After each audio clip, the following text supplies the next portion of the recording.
So Lenny Dykstra will lead it off for the New York Mets on a beautiful day for baseball here in San Diego. And the first pitch by Whitson for ball one. Whitson, originally drafted by the Pittsburgh Pirates, their 8th round selection in the June 1974 draft. He has played for Pittsburgh, San Francisco, Cleveland, and San Diego, and also the Yankees. And this ball hit the left field, going after it's Moreland, and he makes the play. Keith Moreland tracking that one down, one away. Batting second baseman. That'll bring up Wally Backman. That's the last start for Ed Woodson. With the Yankees, he was 10-8 in 1985, 5-2 in 1986, then traded in July from New York to the San Diego Padres for Tim Stoddard. With the Padres in '86, he was 1-7. And last year he won 10 and lost 13. Wally Backman 1 for 9 in this series, and he takes a fastball. Backman hitting 121. He's had 4 hits and 33 at bats.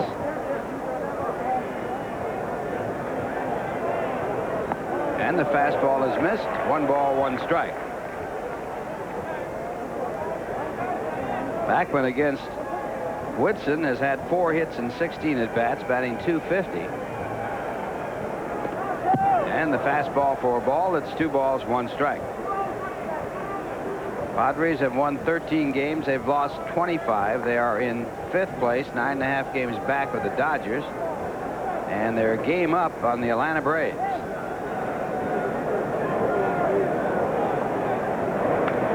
Fastball fouled back. 2 balls, 2 strikes. Mets lead the major leagues with 180 runs scored. They lead the National League with 145 walks. They lead the National League with 15 road wins, and they lead the major leagues with 8 shutouts. Struck him out with a breaking ball.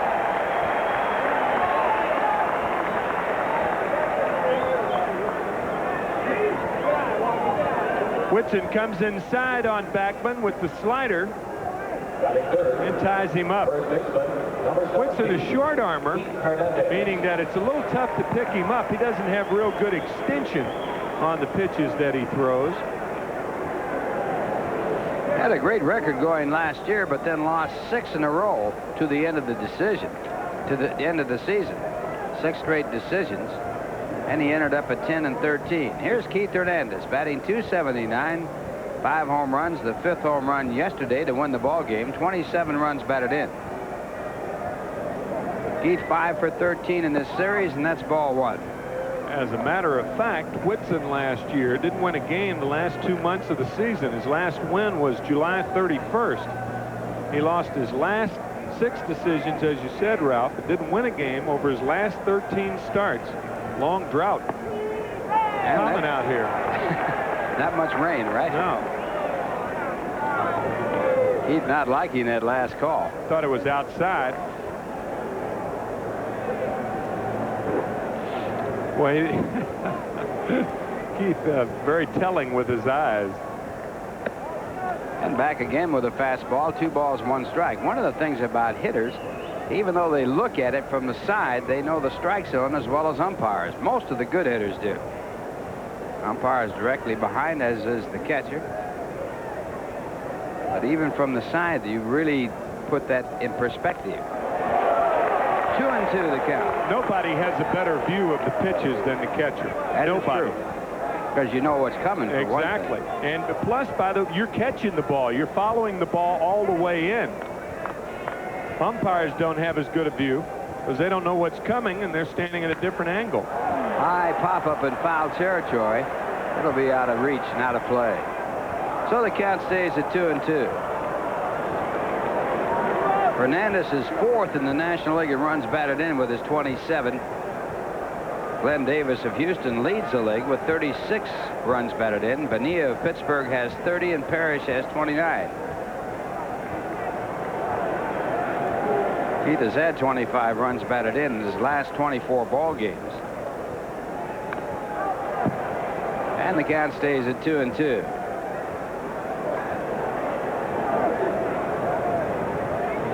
Woodson set a Padre record for allowing the most home runs by a pitcher when he gave up 36 last year.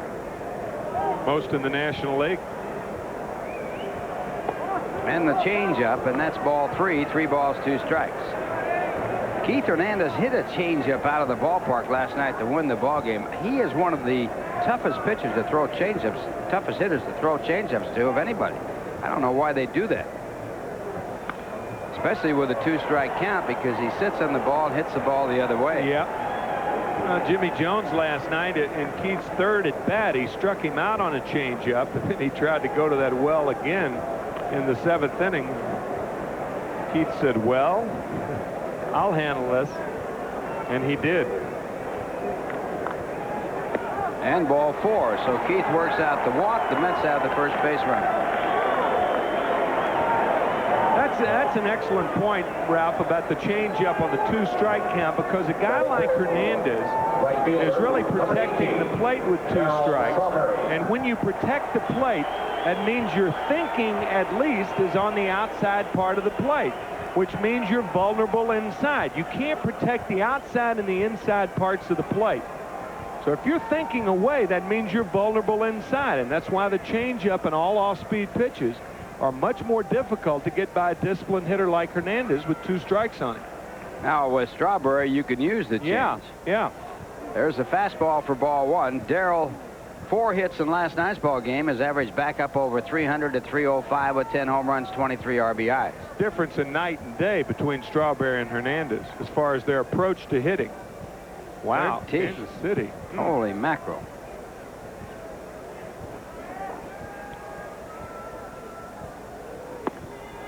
And the breaking ball, and they call strike. 1 ball, 1 strike. Kansas City beat Minnesota 9-2 last night, I believe. So they are thumping the Twins pitching. 5 home runs, 15 RBIs in his last 17 games. He's 5 for 11 in the series. That ball grounded, but it's foul. So Kruk, making the catch, has only the satisfaction saying he came up with it. 1 ball, 2 strikes. Strawberry is hitting .444 against Woodson. Only 9 at bats, but he has hit 1 home run off Ed Woodson. And the fastball on the inside corner, strike 3. A walk and 1 left. The score at the end of 1/2 inning. The Mets nothing. The Padres coming up. Now here's a word from AT&T.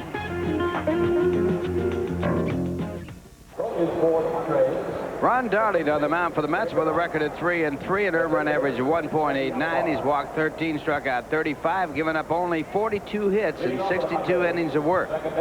Darling 4-1 against the Padres lifetime. By the numbers, Thon, Templeton, and Kruk, the first 3. Benito Santiago, Randy Reddy, Keith Moreland, and Sean Abner, Shane Mack, and Ed Whitson, the bottom 3. And the first pitch to the leadoff batter, Dickie Thon, a called strike. Thon 5 for 11 in this series. He's been on base 8 times out of his 13 plate appearances. He has had 5 hits and 3 walks in the series, hitting now .224 with no home runs, 3 runs batted in. Thon played the first 2 games at shortstop, and he drills this one down the left field line. It'll be extra bases. Reynolds having trouble with it. Now it goes on top of the awning in the bullpen, so that's a grounds rule double. You know, that ball wasn't a ground rule double until it went on the awning and stopped up there. In my opinion, if a ball hits something out in the bullpen like a chair, then it ought to be immediately a ground rule double. Watch this. Batting second, shortstop, number 1, Gary Templeton. What is this, a beach? Good place for one, isn't it? Look, now watch. It stops on the awning. Then, and only then, did Fred Brocklander call it a ground rule double. It should have been the minute it hits the chair right there. I agree like with backyard that. baseball. You know, it could hit that chair and carry him someplace else. Stick ball in New York City. Yeah. And the throw to first base by Darling as Gary Templeton sacrifices. Thon going over to third.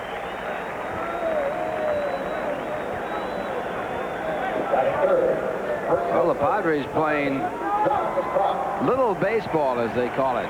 Sacrificing to get the runner to third to pick up 1 run. They're hoping to get out in front. And they have their top batter coming up, John Kruk. Runs have just been scarce for the Padres. They have not scored too many crooked numbers up there. They are last in the National League in runs scored with only 94.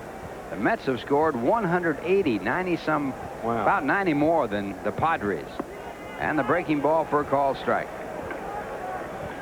Padres are last in hitting at 226. Kruk is hitting fairly well. He's hitting 286 with 3 home runs, 11 runs batted in. He's hitting 351 against New York in his major league career. And this ball hit out to deep left field. It's way back there on the warning track as McReynolds. He jumps and he holds on to it. And he takes a home run away, I believe. Right. Yeah, you're right. But he does get an RBI as Thon comes in to score. But that ball appeared to be over the fence as McReynolds made the catch. Well, John Kruk, a dominant left field hitter, rifles this one high. Now watch this play by McReynolds. That ball's out of here. As a matter of fact, I think he caught it in the web and brought it back. See, he did. He brought that ball back. Boy, that was a terrific play by McReynolds. Even though a sac fly by Kruk and the Padres take the lead, but it could have been 2-0. And now the batter is Benito Santiago. Santiago, a 300 hitter last year, hitting 244 this year with 3 home runs, 12 runs batted in. Rookie of the year last year. And he had a 34-game hitting streak. All-time record for a rookie. And the off-speed pitch, the splitter by Ron Darling, a swinging strike. During that streak last year, he had a 346 average. And for all you trivia buffs, that is the lowest average ever for a hitter hitting in 30 or more straight games. That's an amazing stat. It right is. there, isn't it? It really is. Yeah, only 346, and you say only, but I mean, when you hit in 34 games, you would think that it would be a stronger batting average. Foul ball deep down the right side. We count 2 balls and 1 strike. In that streak, the last week of it, he got a base hit his last at bat 3 times. 1 time on a bunt, and he was stopped by Oral Hershiser when he went 0 for 3 after 34 consecutive games with 1 base hit. And that went up the middle, the mound makes it bound to Elster, the shortstop. And the out at first base retires aside. 1-1 for the Padres on 1 hit. No one left on base. The score at the end of 1. The Padres won, the Mets nothing. Now here's a word from Dodge Cars. Juanipero Sierra, the man who built that mission, the San Diego mission, on his streak up from the border on through Southern California, San Juan Capistrano, and then on up. Juanipero Sierra? Juanipero Sierra. They have a street that runs a long way named after him, running up the coast. Juanipero or Sierra? Both names.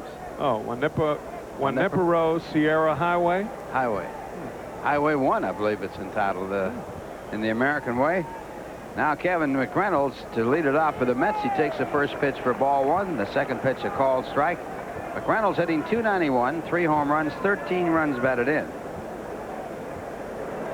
And in this series, he's 6 for 11. The slider hit out to center field. Easing back is Shane Mack, and he puts it away. Pretty well versed in California history, Mr. K. Well, I've spent a few years out here. Well, it's a lovely area, glorious day today. My goodness. No humidity. Temperature probably about 75 degrees. And actually this month, the month of May, is not one of the better months out here. They have an awful lot of fog and some precipitation with a little bit of rain. In fact, the first day of this series, we had some rain that fell for about 3 innings. Light rain, extremely light. We call it a mist.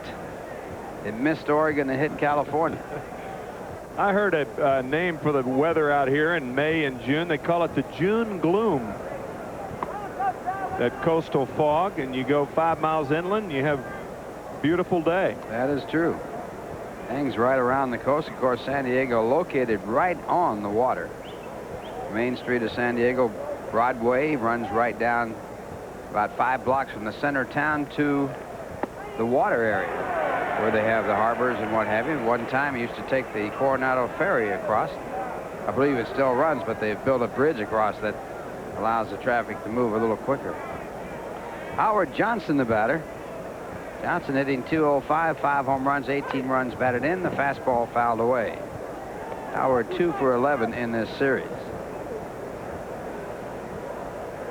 Guess the greatest ball player that ever grew up here in the San Diego area would be undebatable Ted Williams. Signed as a 16-year-old back in 1936.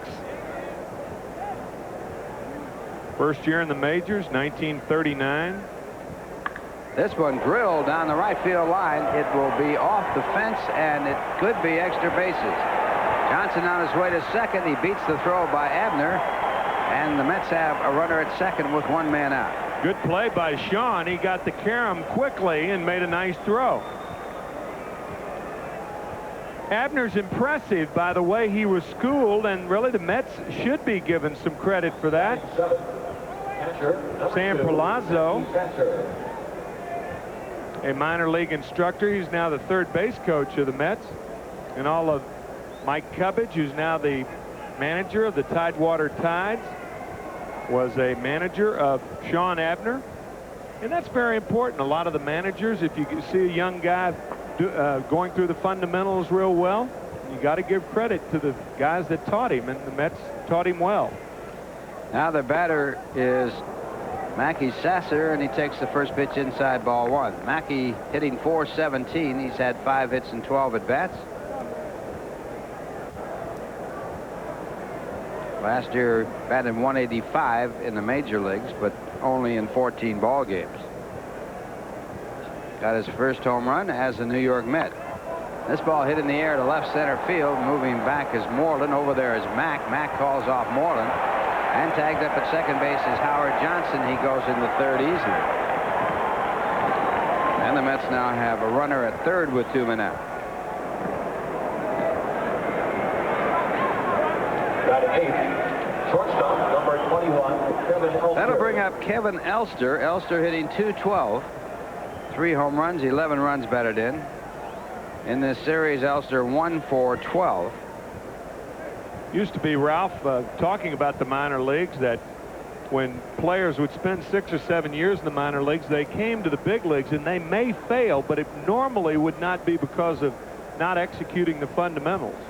Now the big leagues is more of a training ground as much as it is a play to win type of situation. Good slider, strike. Well, the Mets do something that's very important. They school the same way in the low minors that they do in the majors. So yeah, everywhere you go. But still, minor leaguers don't have enough of a chance to spend enough time in the minor leagues to learn all the fundamentals. And a high fly ball to center. You got a shot at Davey Johnson, who spent some time in the minors in the Mets organization. And on 3 putouts in the outfield, Shane Mack ties a major league record as the Mets leave a runner on 1 base hit. The score at the end of 1.5. It's the Padres 1, the Mets nothing. Now here's a word from Bud Light. Well, we're going to the bottom of the 2nd inning, and coming in for the play-by-play, Tim McCarver. Cardinals, as you see, over the Chicago Cubs 3-0. St. Louis getting excellent pitching. And not coincidentally, with the return of John Tudor. John has just turned in some sparkling performances. So is Randy Reddy. He's done a fine job for Larry Boa. Little looper right center. Dykstra can't get to it.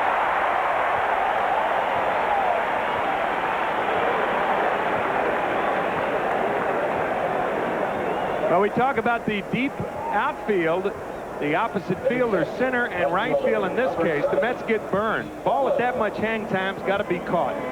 Already drops it in front of Dykstra, and he has now hit in 10 of his last 11 ball games, and he's been doing a job at third, keeping Chris Brown off the third base position.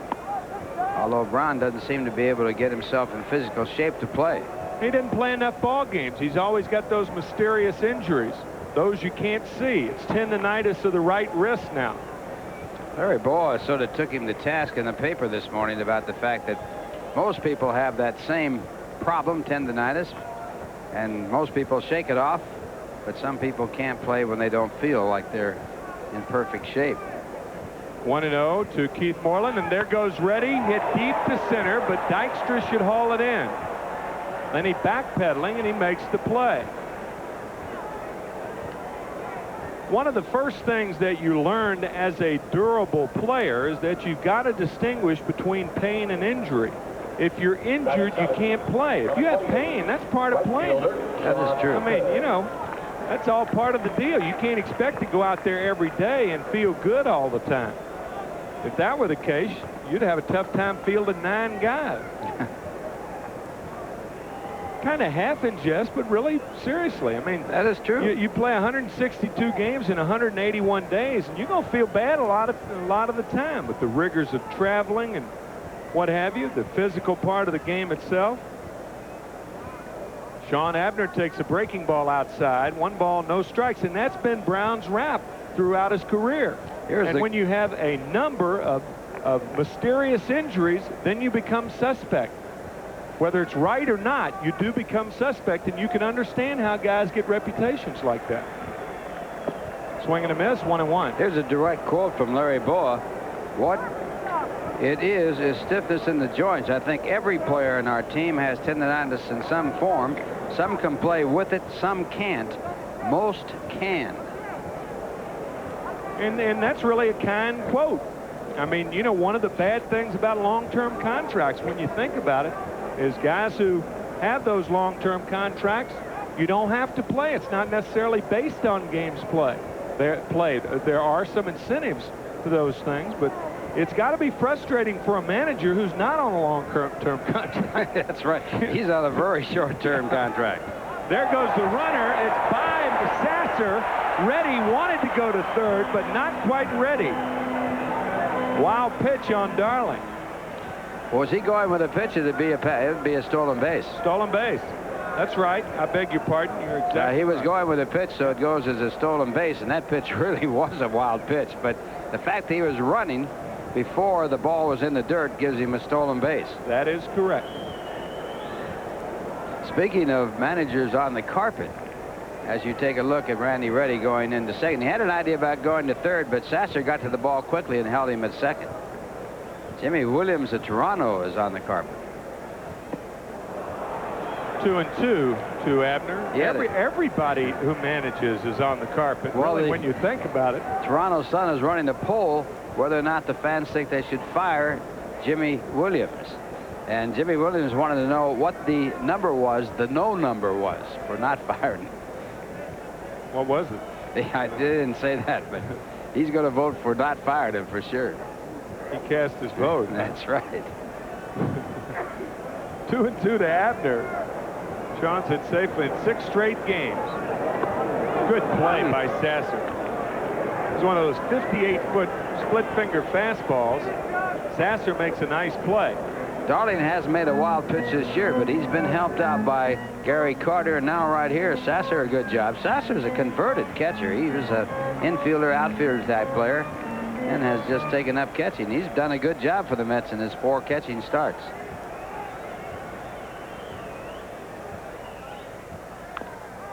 Foul back. Still 3-2 to Abner with Reddy at second base. 1-0 Padres. Bottom of the second inning. 1 out.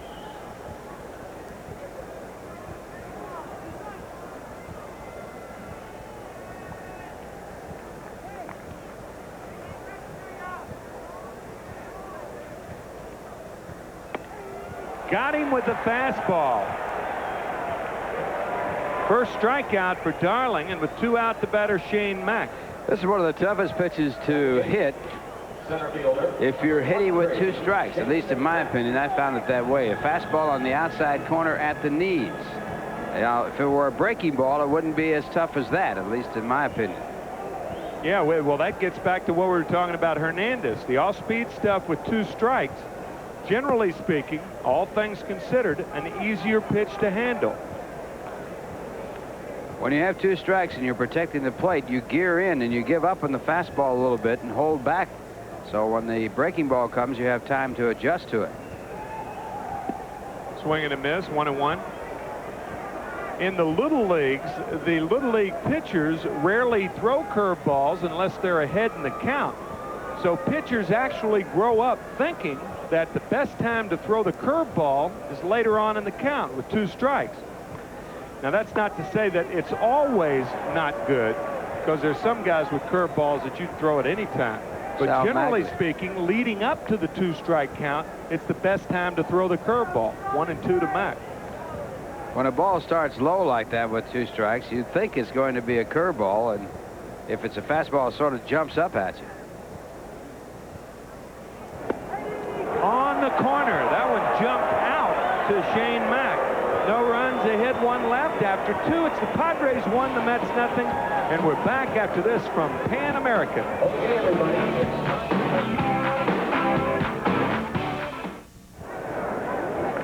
Ron Darling leading it off in the top of the 3rd, and Ron and the Mets trailing 1-0. 0-2 to Ron Darling. Ronnie batting 111 on the year.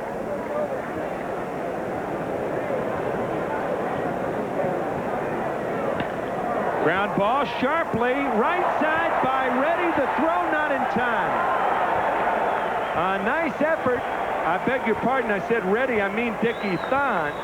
Nice effort by Dickie, and I think it's going to be scored an infield hit. It is scored, an infield hit.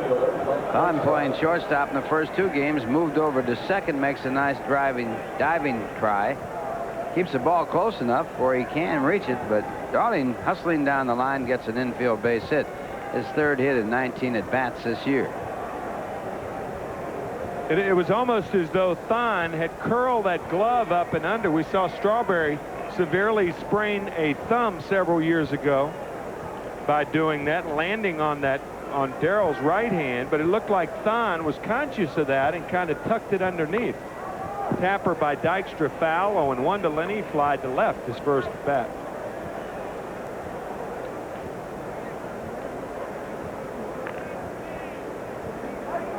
Lenny has several lookalikes here in the stands today. Put that haircut. The Marines are here.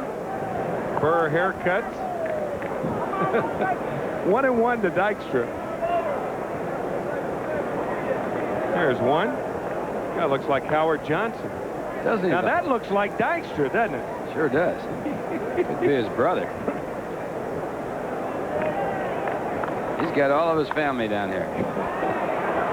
Fly ball center field, and like the afternoon, the lazy fly ball is taken in by Shane Mack. 1 out now. Whitson has given up 2 hits. He has a 1-0 lead, and he'll be facing Wally Backman. Second baseman, Wally Backman.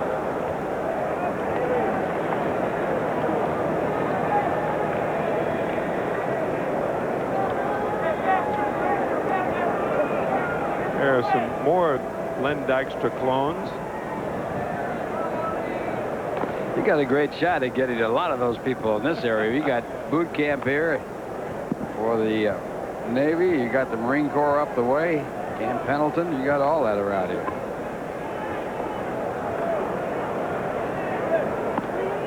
Strike 1 to Backman. Camp Pendleton and the Cardinals leading the Cubs 3-0 at Wrigley Field in Chicago today. Cardinals coming back. They are. They reached the 500 mark for the first time yesterday. Grounder towards second. Thon to Templeton. Double play. 4-6-3 double play. It's 1-0 San Diego after 2.5, and we're back after this from Tropicana. Aha, good day for it.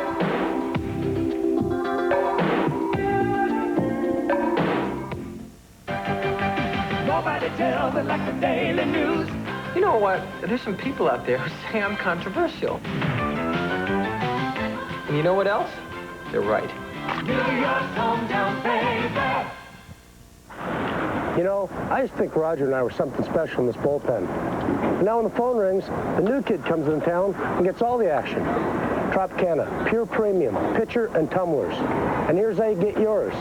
Fans, don't miss your chance to get your 2 1/2 quart Tropicana pure premium pitcher and 4 13-ounce tumblers when the Mets play the Dodgers on Monday evening, May 30th at 8:05 p.m.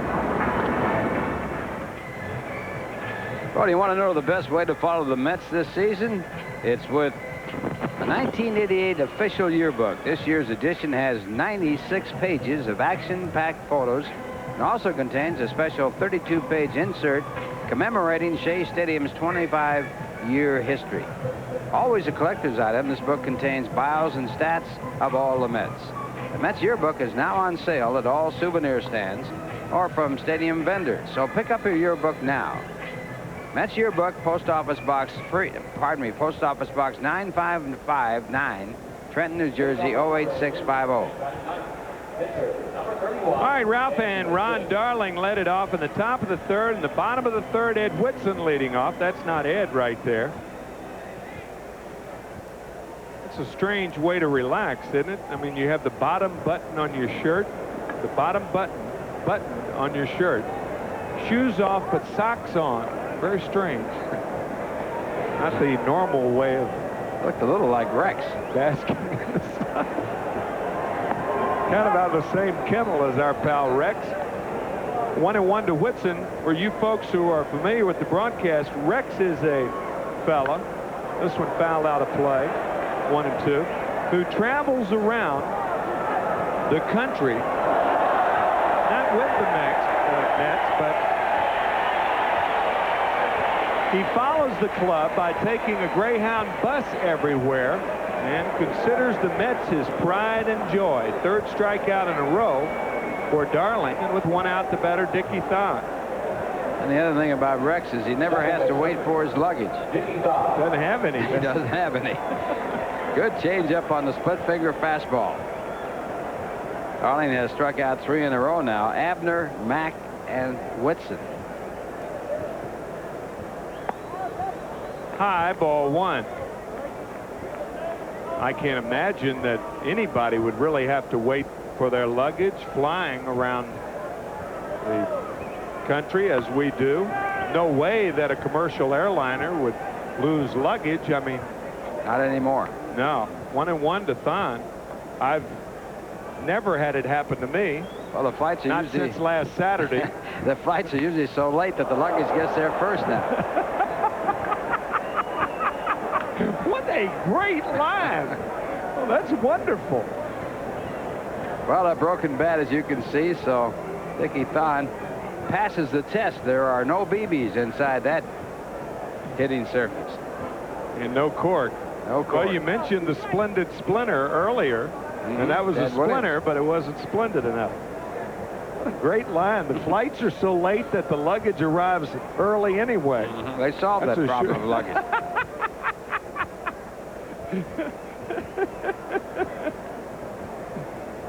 Oh, that's great. 1-2 to Dickie Thon. He scored the only run of the game. He doubled, was sacrificed to third, and driven in on the sac fly by John Crook in the first inning. 2-2 to Thon. Thon has really had a good series against the Mets. He might have worked his way into the lineup for good. 3-2. 6 for 12 against the Mets in this series. And he's been on base 9 of 14 times.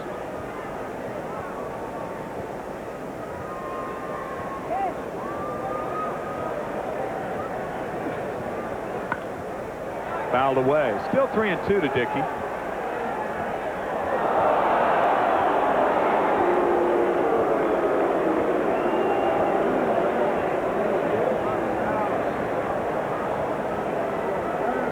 There are some advantages to playing with a losing ball club, because if you're a young ball player, you get a chance to play as they try to develop the young talent. Outside, so Thon's on there again. And Templeton the batter. I found that one of the big advantages when I played for the Pittsburgh Pirates is that you never have to play the bottom of the 9th inning on the road.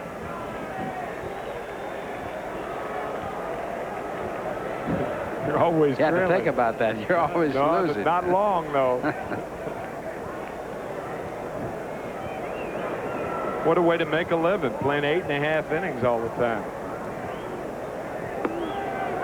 Of course, you've more often than not played 9 at home, right? Yes, you always played full. 9 at home. But one of the things when I was playing, I always batted fourth in the batting order. My family only had to come to the ball game in the second inning. They never saw me bat because I never hit in the first. You always led off, like That's right. Darryl was saying the other day.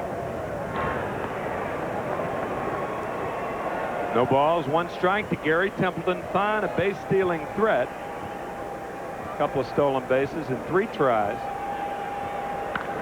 Fly ball left field. McReynolds back, and he makes the play. You know, that's an interesting story, Tim. Strawberry went to Davy Johnson and said, I'm tired of leading off the inning, meaning he batted fourth, and the Mets weren't getting anybody on. And so they said, okay, we'll solve that. We'll let you hit third. So he hit third in 1 ball game against San Francisco and made the last out 3 times. That was last Sunday. So he had the number 4 hitter leading off 3 times. Here's John Kruk. That sacrifice fly could have been a home run. McReynolds reaching over the fence and snagging it away from the home run annals. Kruk's 12th RBI. This guy can hit. 25 of his 27 career home runs had gone over the left field fence, and he had 1 taken away here today. And the Mets still play him straight away. I really don't understand it. The only ball that Kruk is going to pull is the off-speed pitch. You can't protect against the exception all the time. There's the good play by Sasser, and there goes Stein. Safe at second. Dykstra alertly backing up to hold Fine to second base. But boy, that's good base running right there. It won't be a stolen base because he wasn't running with the pitch, but when he saw the ball get away, he alertly took off and made it down to second. And this will be scored as a wild pitch. The splitter in the dirt, and Sasser going after. Right there you see the late break, and so he goes down on the wild pitch. Good hustling, good base running by Dickie Thon, who always was an outstanding player until he got beaned by Mike Torres. Back in 1984. So Thon at second base, as you see. 2 outs, 1-0 Padres, and 1-1 to John Kruk. Curveball is high. 2 balls and a strike to John from Kaiser, West Virginia. He is a piece of work. Oh, he's a throwback to the old-fashioned ball players, isn't he?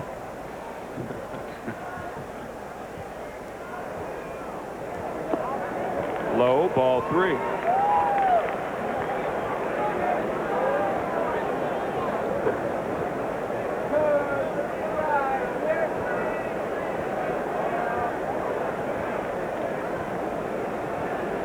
A wild pitch by Darling, his first this year. Indication of how well he's been pitching. 3 balls and a strike, and Sasser wants to talk to Ronnie. When the Mets came here to San Diego, the Padres were leading the league, the major leagues as a matter of fact, in the fewest wild pitches. In the first 2 games of this series, they made 4 wild pitches that led to 2 Mets victories.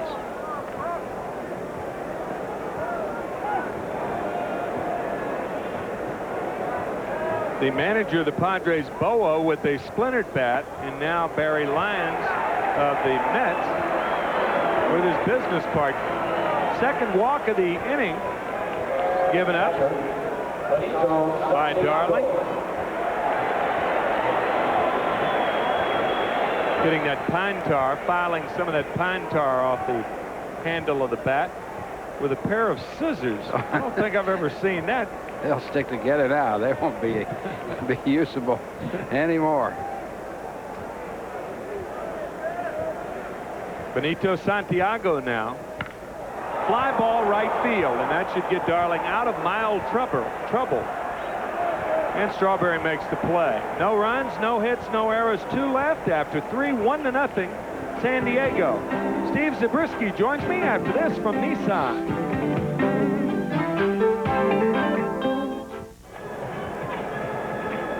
Well, a sun-drenched, basking crowd here in San Diego.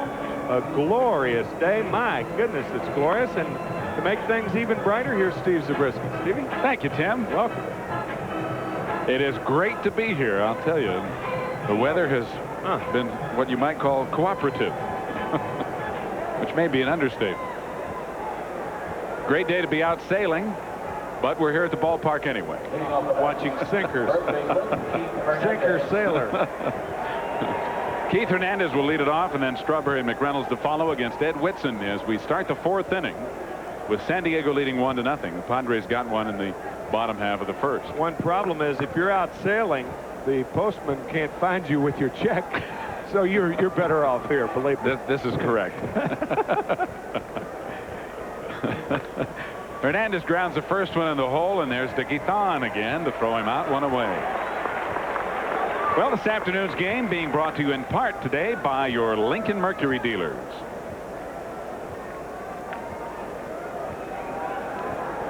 Here's Darryl Strawberry, who looked at a called 3rd strike to end the 1st inning. Whitson has struck out 2, and they were both in the 1st inning. Save that sailing for your golden years. There you go. Well, I went Tuesday. In fact, Tuesday was the least appropriate weather day. But cloudy. Yeah, and not a whole lot of wind, but since it was the day that we were not televising, I picked that day to go. Then Darryl takes low and inside, and it's ball 2.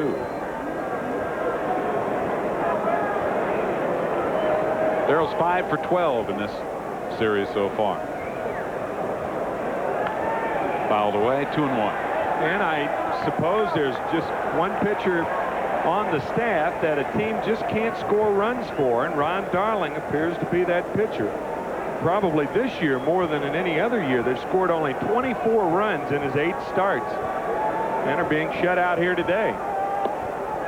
Darryl lays off the high fastball, and the count now 3-1.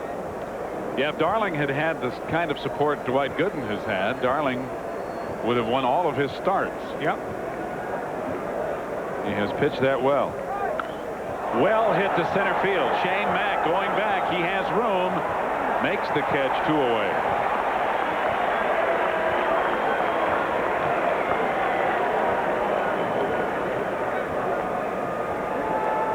Both Whitson and Darling have given up some long outs and some hard outs in this ball game, but each club still with only 2 base hits. 2 out, nobody on for Kevin McReynolds, who flied deep to center his first time up in the 2nd inning. And Mack has had a fine series, 6 for 12. Strike at the knee.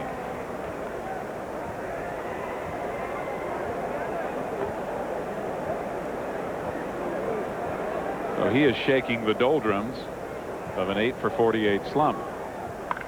Ripped, just foul. Reddy just missed getting that ball, and it just missed the foul line. Yeah, had he made contact with it, if he touches it, of course it's not even close. That ball fouled by about 4 or 5 inches.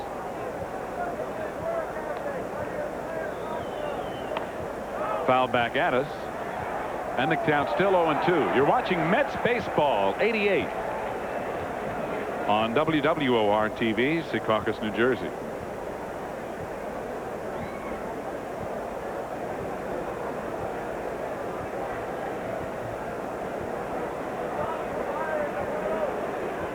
Line drive, base hit right field. Abner over to cut it off.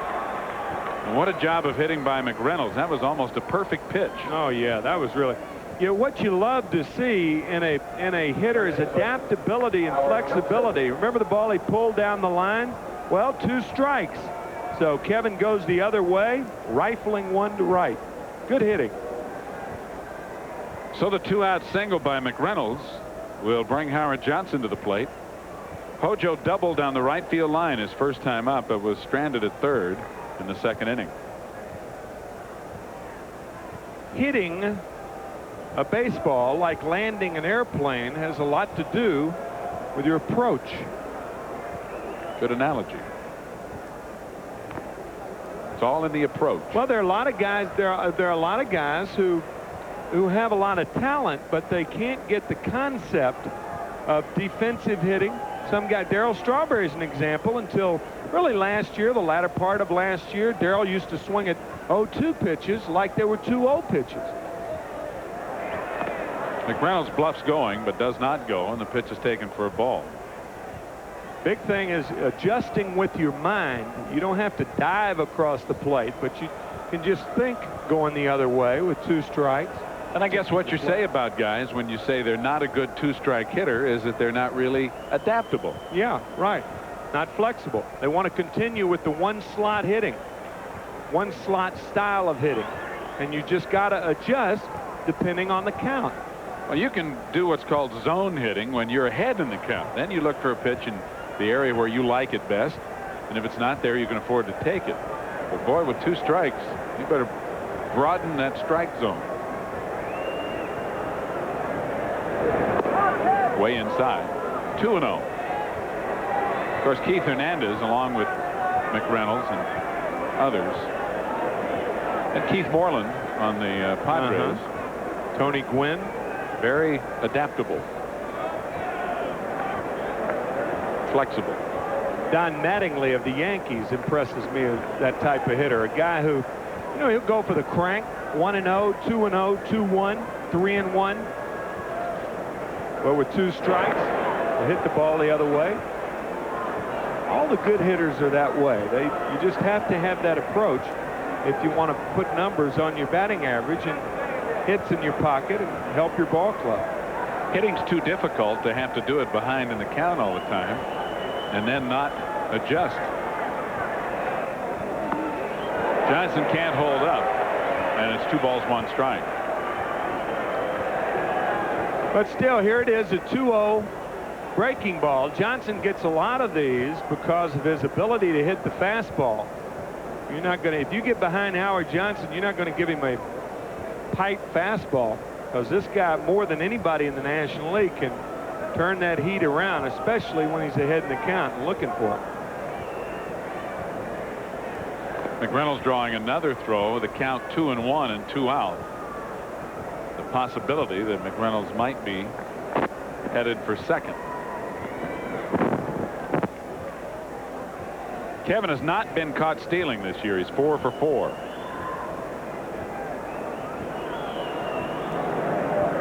He's not running, and the pitch is fouled off, and the count now 2-2.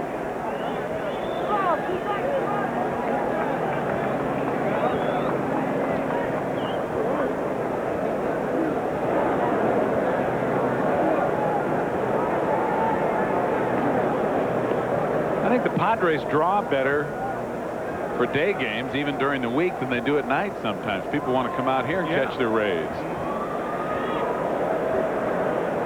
Imagine if they required you to wear a shirt in this ballpark. No one would come. Not today baseball.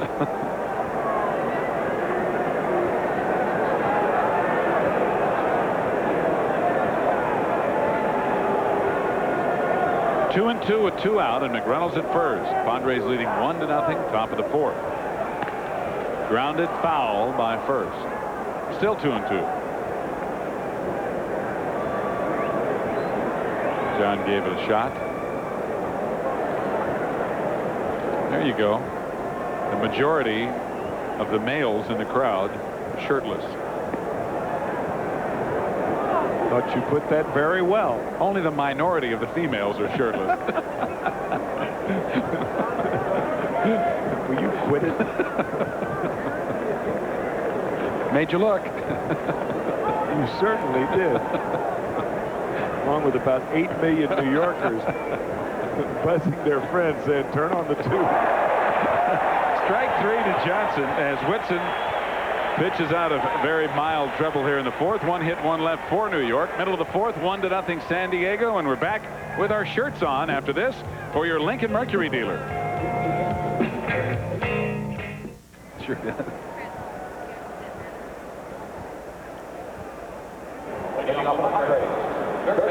Well, some more of the sun-drenched faithful. I think they enjoy the sun and being here as much as they do the ball game, maybe even more so the way the Padres are going lately. But they're here in abundance. And Randy Reddy will lead off the bottom of the 4th for the Padres. He singled to right center his first time up, and he gets plunked. Breaking ball just sort of stayed inside. Reddy tried to get out of the way, but it got him. Ready, get set, go. Hit him on the left elbow. And you're right, it was a breaking ball. Sorry, Tim. I'm just going to say that along with the first wild pitch this season, that's the first batter Darling has hit.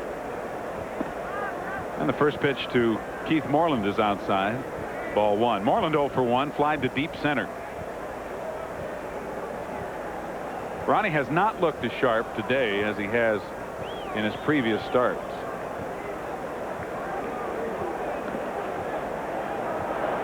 Darling thinking that Reddy may be taking off, and it's a good thought because Moreland, a contact hitter, 1-0 in the count. That thwarts the pitch out. And it's outside again, ball 2.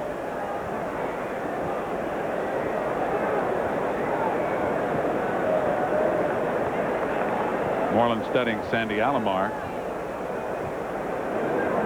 to see if in fact there is something on. Reddy is not running, and it's ball 3.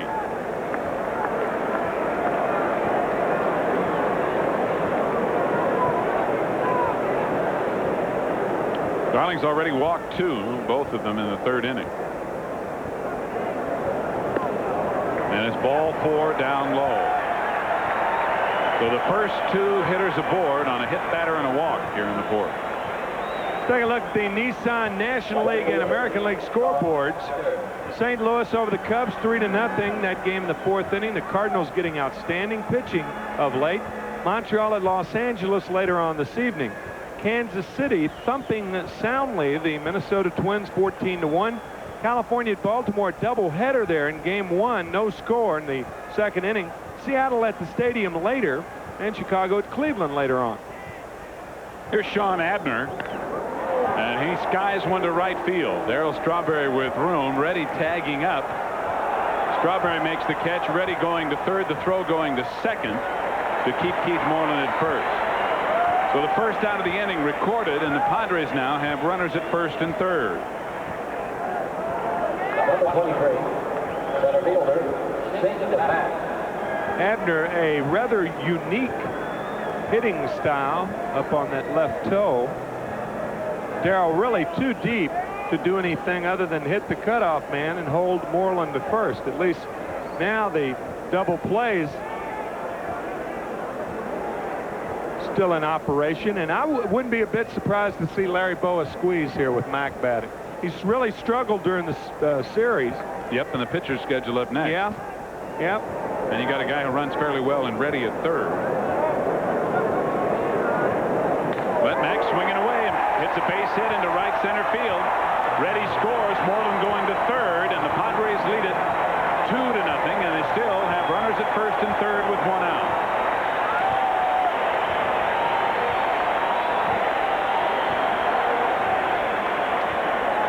Really good hitting. This is a pretty good pitch from Darling. Look at the location. Breaking ball, low and away, and Shane just waits on it and whacks it to right.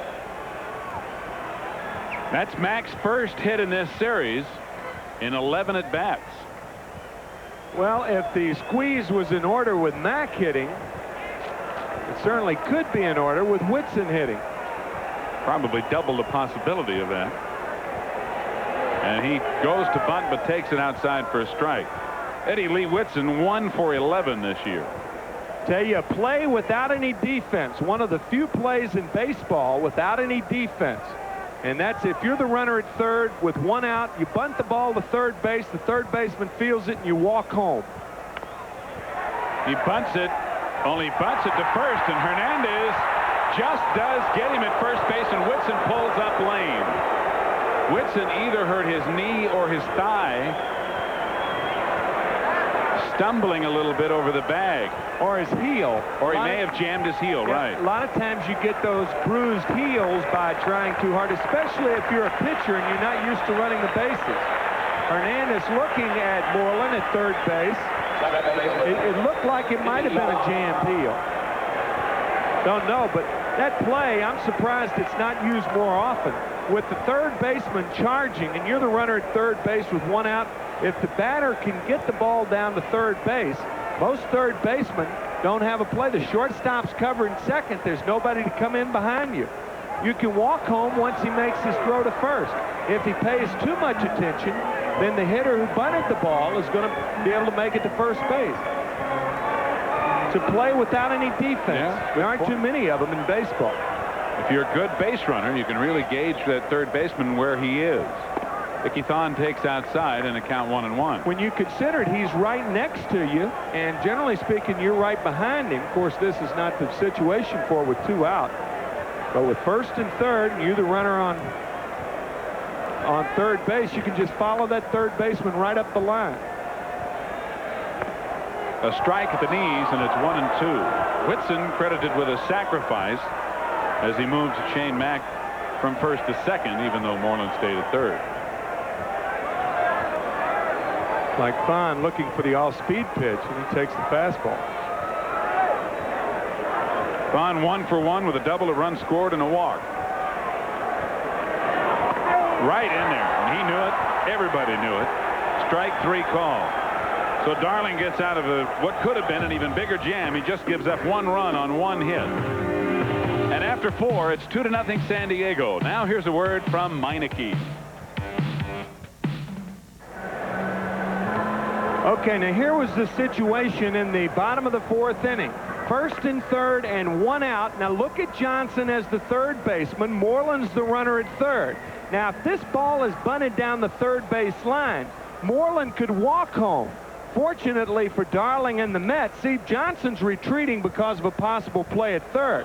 But fortunately for Darling and the Mets, Whitson bunts the ball to first, so that nullifies the play. But you could easily see there that had Whitson laid the ball down to third, Johnson comes in to field it for the play at first base. The shortstop's covering second, so there's really nobody to back up Moreland at third. Once the throw's made to first, Moreland walks home. Mackey Sasser leading off the top of the 5th for New York. It's the first one down the left field line and just into the first row and out of the first row. So out of the first row comes a fan. Strike 1. Mackey flied deep to the center fielder Shane Mack in left center field his first time up. And he's done a very good job filling in for Carter, not only defensively but at the plate. Entered the game hitting .417 in his limited duty. High and away, 1-1. Did it on big time TV too. On that big tube, huh? That big tube. Old Mackey hit it on the big tube. That's right. That's the way he'd say it too. Yeah, Mackey from Alabama. Did it on big time TV. Thank you. I seen that on TV. Yeah, he and John Kruk ought to have a country contest. Fouled away. 1-2 to Mackey. Tell you one thing, neither one of them get cheated. I'll guarantee you that. They're up there hacking, and they do not go back to the bench without having healthy cuts.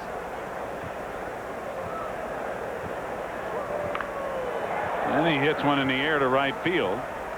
Eibner doesn't have to move very far, and there's one out here in the 5th inning.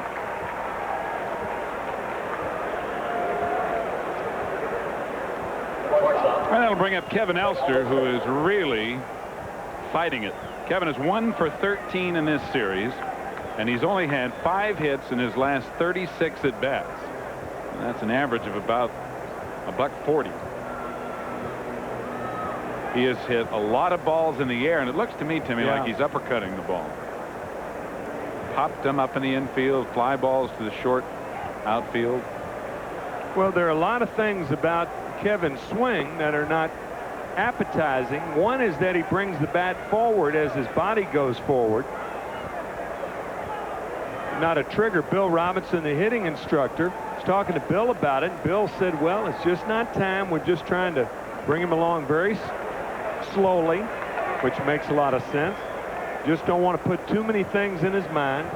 First month and a half in the big leagues is his starting role. And I think a good point was made last night in the fact that he's on a ball club where they have the luxury of being able to do that. He hits this one well. Mack coming on won't be able to get there, and it's a base hit for Kevin Elster with one out here in the 5th inning. Only his second hit in his last 14 at bats.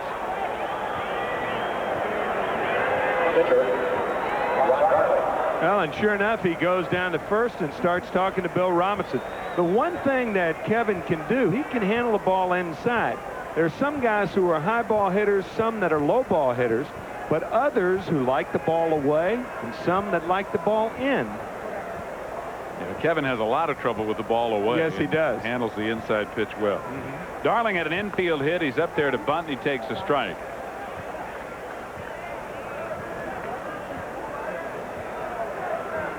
Sam Perlazo will flash him. The signs, that is.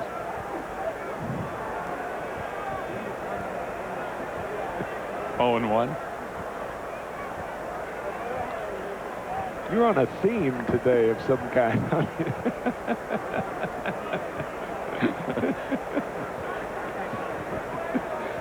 I certainly hope we all not. have days like that. I mean, certainly hope not.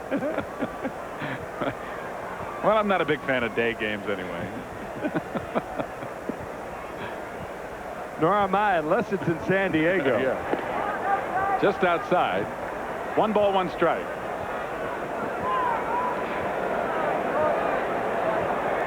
No, I'm just throwing them out there for you, partner.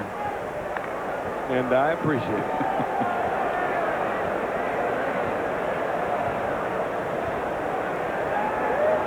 1 ball, 1 strike. 1 out, 1 on. And Ronnie gets it down. Whitson coming in, going to first all the way. Thon covering, and the sacrifice moves Elster over to second base now with 2 out.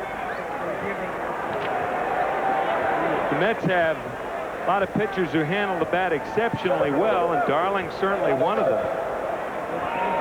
He does the job. Mets trying to get on the board for Ron Darling and themselves.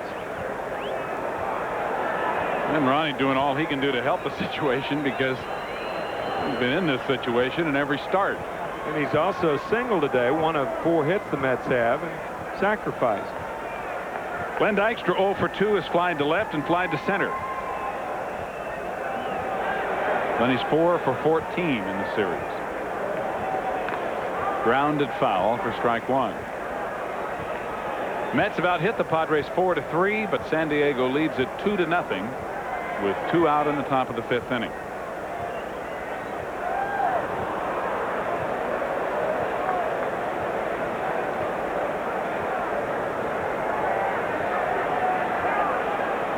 Check out the collar on that undershirt. 1,000-miler, isn't it? I wonder if that's something extra Lenny put in there to absorb perspiration. No? Well, you talk about on cue. A man of the cloth. That's it. He's got his collar on backwards. That's the tackiest looking thing I've ever seen on a big league player. Fouled again. 1 and 2. Well, at least Lenny's dressing on the field similarly to the way he dresses off the field. See if he does it again.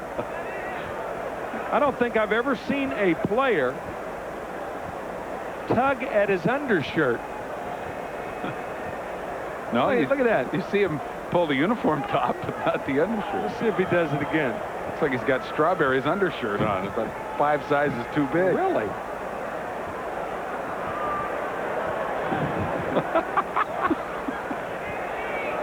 He is fun to watch. Too high. Wonderful. 2 and 2.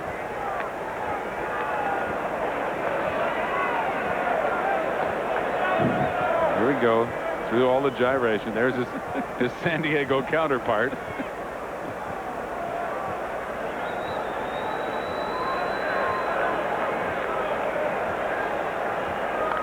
Fouled away again. Still 2 and 2.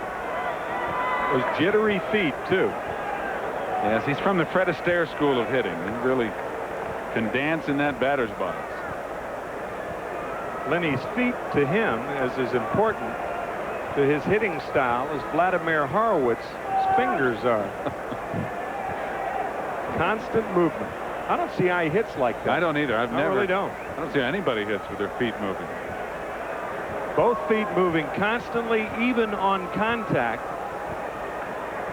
You know, most hitters are taught to wheel off of their back leg, let the hands turn the front part of the body, and not the shoulder open up for the hands to come through. But Lenny just has the most unorthodox style of hitting.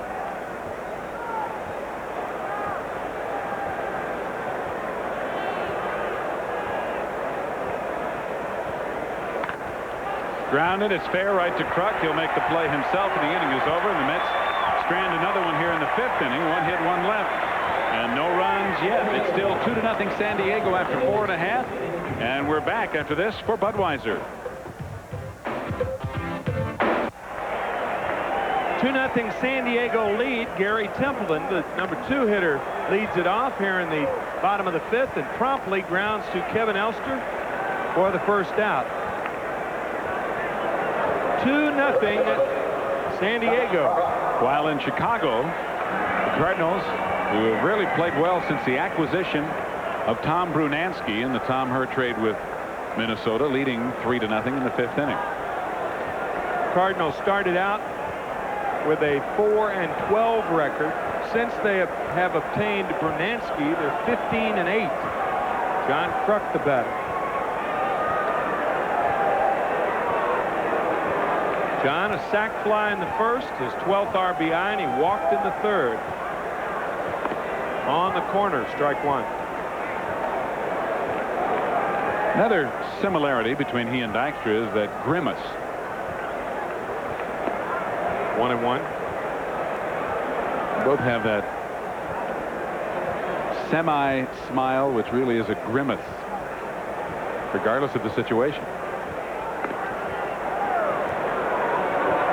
And by the way, Chris Carpenter trying to win his first major league game as that 3-0 shutout. Chris Carpenter from the University of Georgia. Number 1 draft choice last year by the Cardinals. 2-2 to John Kruk. Outside, 3-2. Kruk with that unusual open stance. He starts closed. Now watch. Now he opens up. Now he'll close it. Fouls away. He has so much to do with his bat, his hands, and his feet that it's almost impossible to pull the ball.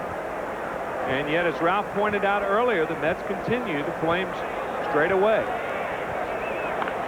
Fouled away. In the first game of this series, Len Dykstra was playing him to the right field side of second. And Dykstra has now moved at least to the left field side of the bag. But McReynolds is straight away and left, and Strawberry straight away and right. You can almost play, Darrell could almost move over to the right center in front of the 370 sign in right center, but he's playing him straight away. You don't want to penalize your pitcher and not permit him to use all of his equipment.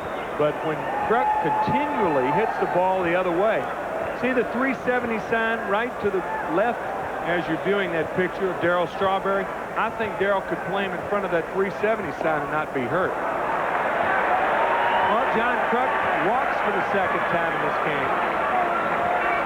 And that'll bring up Benito Santiago. Kruk at first and 1 out. Well, there's some more of those Marine haircuts. Now, those guys have a reason to cut their hair like that. It's required at boot camp. Right. Dykstra and Abner and Kruk. They just Strawberry and Gooden. Darrell and Dwight, too. It's running rampant for no good reason.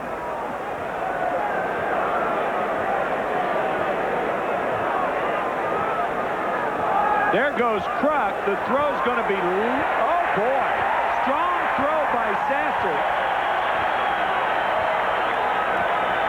Like Elster caught that ball in front of the bag, too.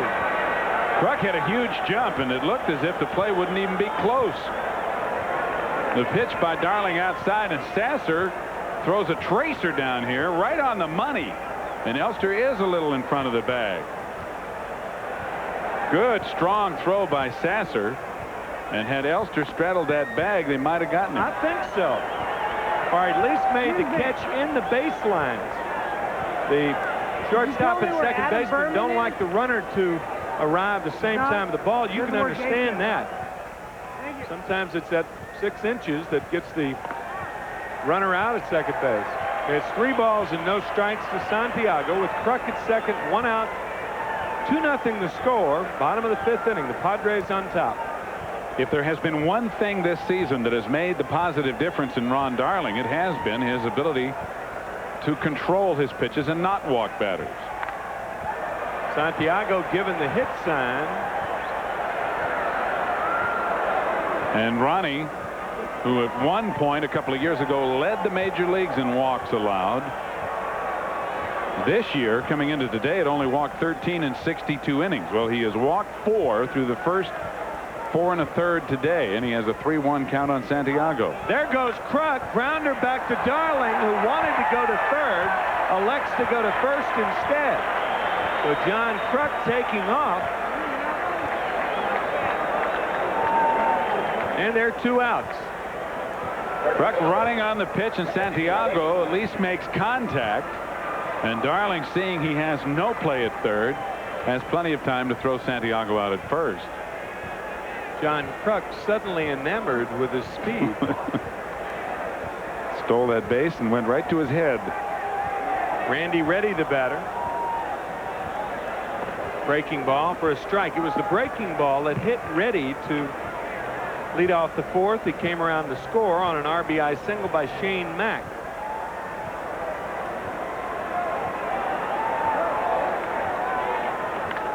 Grounder towards second. Wally Backman over to Hernandez. No runs, no hits, no errors, and 1 left in the 5th. But after 5, Darling and the Mets trail 2-0. We go to the 6th after this from Manufacturers Hanover. Wally Backman leads it off here in the top of the 6th inning. The Mets trailing 2-0. And the slider from Ed Whitson inside. Wally 0 for 2 on the afternoon and has really been struggling. In fairness to Wally, however, he has only batted 36 times this year. On the outside corner. 1-1 to Backman.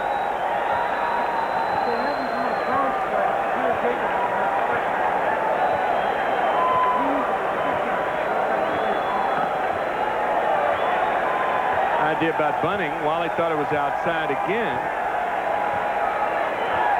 To show you how little Backman has played, of those 36 at-bats, 11 of them have come in this series. Almost 1/3. Slider high, 2-2 to Backman. Padres with 1 in the 1st, 1 in the 4th. They lead it 2-0, trying to salvage this 4th game of the series. Outside and high, 3-2 to Backman. Whitson has struck out 3. He has walked 2. Make that 1.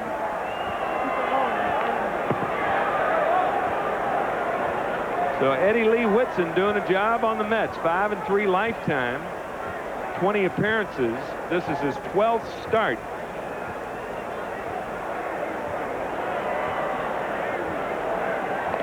Outside, so he walks Wally Backman. And it is amazing how often a leadoff walk leads to a multi-run rally. And Larry Boa certainly knows that. Boa shaking his head. You got a 2-run lead in the middle innings and you walk the leadoff hitter.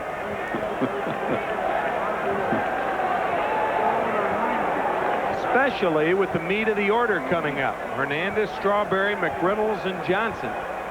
Nobody out. Backman at first. Keith 0 for 1 on the afternoon. Mets head up to Los Angeles after this game. It'll be Fernandez against Don Sutton tomorrow night. We'll be on the air at 10 o'clock New York time. Swing and a miss, 0-1. Don Sutton with 324 major league wins. My gosh. Greg Booker, the right-hander. Keith Comstock, the left-hander.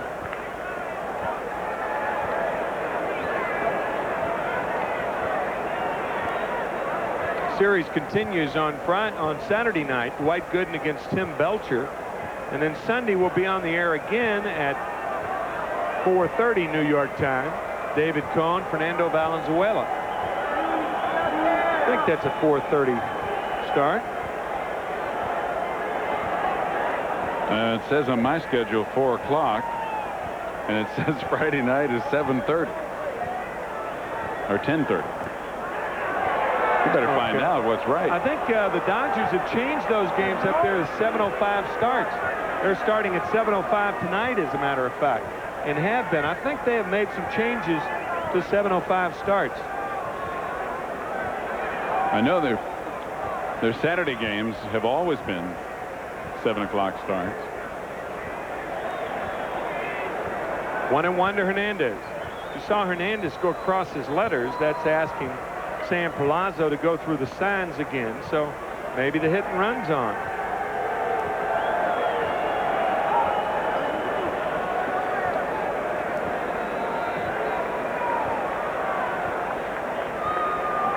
Whitson really too concerned with Backman here.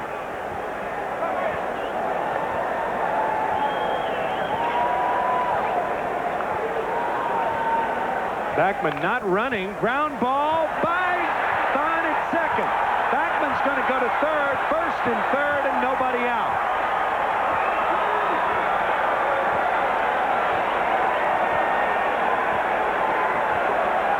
How often have we seen it when Keith Hernandez is able to get the runner over, and in this instance also get himself aboard? Vaughn with a good effort, but Dickey with a runner at first base cheating towards second for the double play, and that took 2 or 3 steps of his range away to his left. Otherwise he would have been able to get to that ball. So boy, the situation when you do put that leadoff batter on changes in many respects. Got Kruk holding Backman on and Vaughn cheating towards second. A big gap, and Hernandez took advantage of it. Here's Strawberry. Change up high. The Mets, with their best scoring opportunity, at no time in this game have they had 2 runners on in an inning. But they do here, first and third, and nobody out. 2-0 Padres. High, ball 2, 2-0. Well, our booth assistant Jeannie has cleaned up this little mess about the Dodgers schedule by producing an actual Dodgers schedule. Right, it is Best way to clear it up. That's right. It's a 7 o'clock game both Friday and Saturday, and a 1 o'clock game on Sunday. So it's 10 o'clock Eastern time, 4 o'clock on Sunday. Okay. Thank you. So it's 3-0 to Strawberry. Darrell does not like to hit 3-0 counts. He's representing the potential go-ahead run. Slider for a strike, 3-1.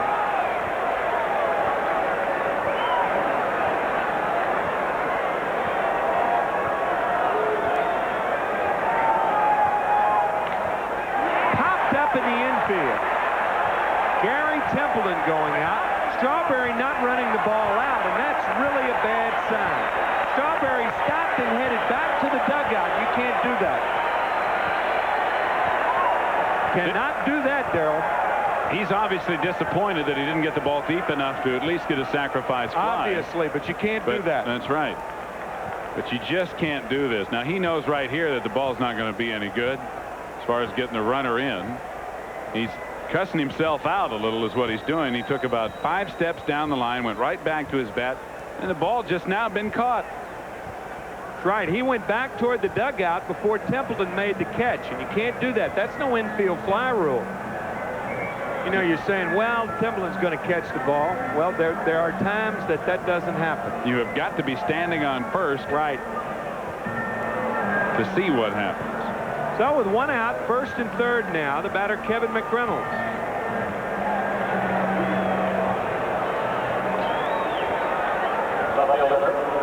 Kevin 1 for 2 on the afternoon. He's single to right and fly deep to center. I think most of the time that's why guys don't run the ball out. They're mad at themselves for not doing it, and initially you'd certainly understand that. But once you take stock of the situation, then you got to run it out. Well, the thing to do is to run out the play and then cuss yourself out. Yeah. 0-1 to McReynolds.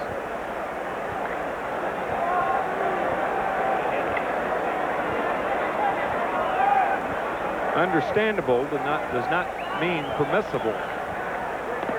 Low, ball 1. 1-1.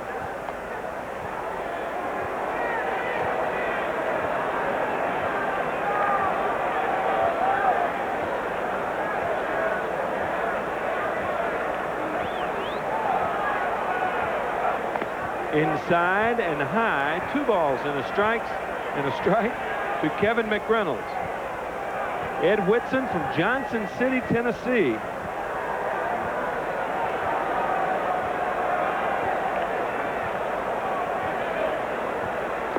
Slider and a beauty. Swing and a miss. 2-2 to McReynolds. Whitson has really done a fine job today of throwing breaking balls when he's behind in the count. And he throws a teaser up there to McReynolds on a 2-ball, 1-strike count. Teaser about T-high. Yeah.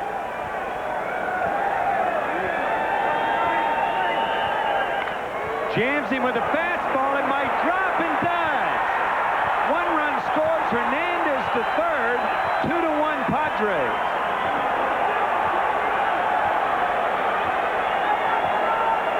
That'll drive a pitcher crazy. Make your pitch and the hitter strong enough to get it over the infielder.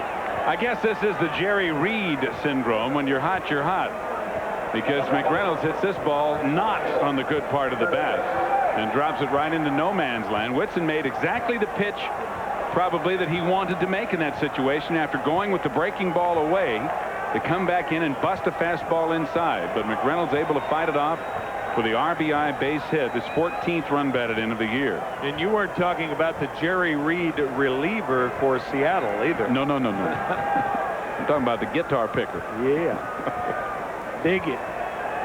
Howard Johnson rips 1 foul. There's a surprise.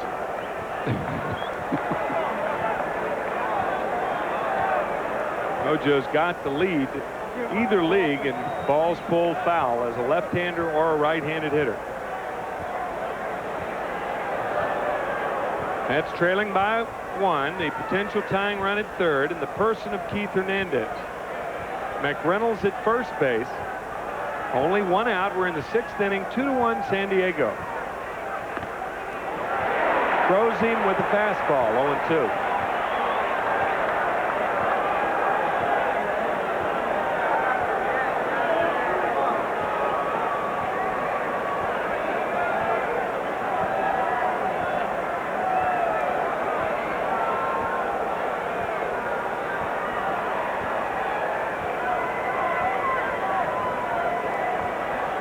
There goes McReynolds, a fake break at first base. He went for the head fake again, pal.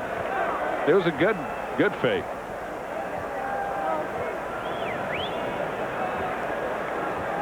It's Kevin. Got me.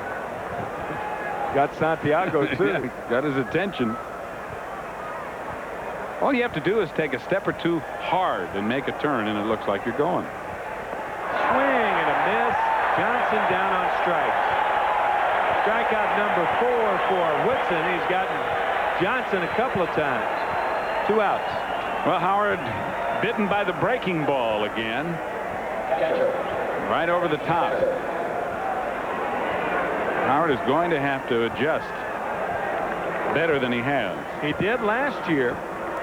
Got the same amount of breaking balls, but he was hitting them last year. This year he's swinging through them. Mackey Sasser, the batter. First and third, 2 out now. Swing and a foul ball. 0-1 to Mackey. Sasser had to leave Saturday's game with a pulled groin on the right side. Keith Hernandez at third base and Kevin McReynolds at first. 2 outs. 2-1 Padres. We're in the 6th inning. Change up by Santiago. Hernandez scores. Tie ball game. And the story of this series has been the wild pitch. And as was the case on Monday night, Ed Whitson had not thrown a wild pitch this season until this moment. The Mets won the ball game Tuesday night on a wild pitch, 1-0, and it was Hernandez who scored then. And here is Keith scoring to tie the game, and the ball goes into the dugout. Consequently, the runner at first, McReynolds, cannot advance any farther than second base. So the Padres bitten by the wild pitch for the 5th time in this series. 4 runs have scored because of the 5 wild pitches. So when they've committed to wild pitches, they have been crucial situations in 3 different ball games.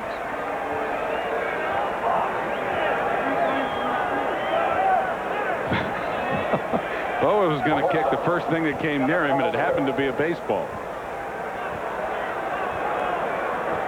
Very, very frustrating, I'm sure, for Larry Boa and his Padres.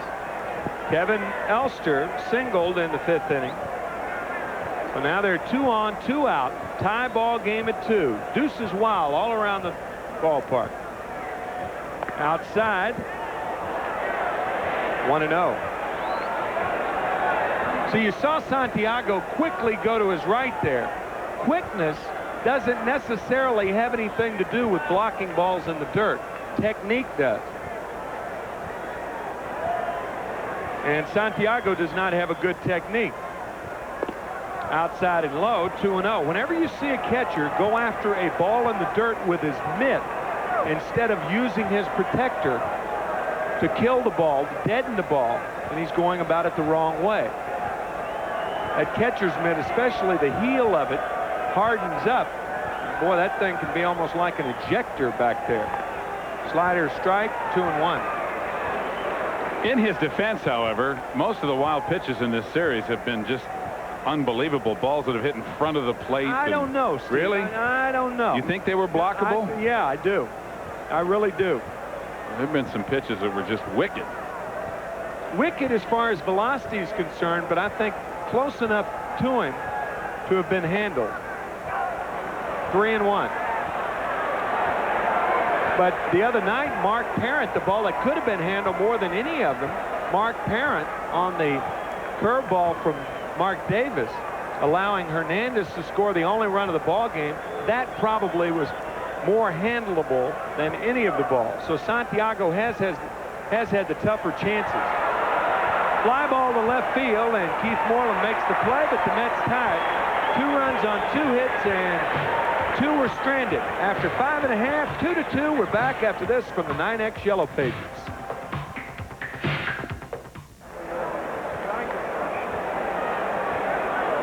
Larry Boa venting his anguish.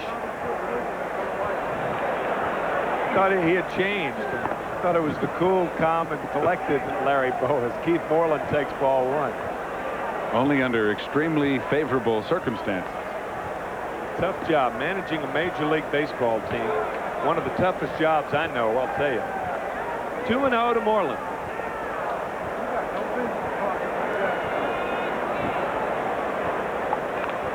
Fouled away, 2-1.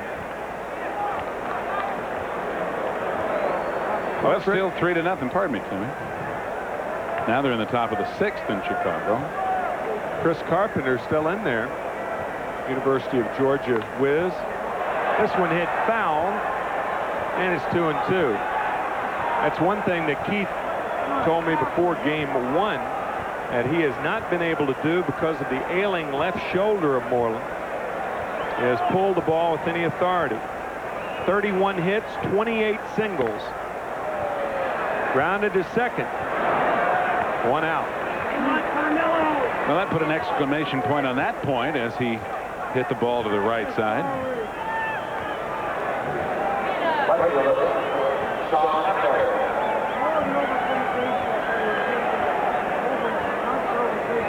Keith's also bothered by almost a chronic bad knee. The ball was up and away. Sean Abner, the batter. Sean 0 for 2 on the afternoon. And the curveball high. 2-2 ball game. Bottom of the 6th, the last game of this series. The Mets have won 3 in a row, trying to make it a clean sweep of the Padres. 1-1.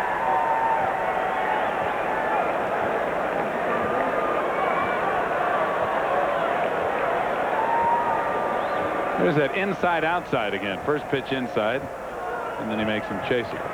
Swing and a foul ball, 1-2 to Abner. It's a funny thing, we're talking about Chris Carpenter, who graduated last year, and Sean Abner had actually signed a scholarship at the University of Georgia. He scored 19 touchdowns as a quarterback in high school. He would have been Chris Carpenter's teammate on the University of Georgia Bulldog baseball team had he gone to Georgia. And Carpenter's shutting out the Cubs today. So what goes around comes around. And before too long, Carpenter will be pitching to Sean Abner. 2-2 to Sean. Outside, ball 3.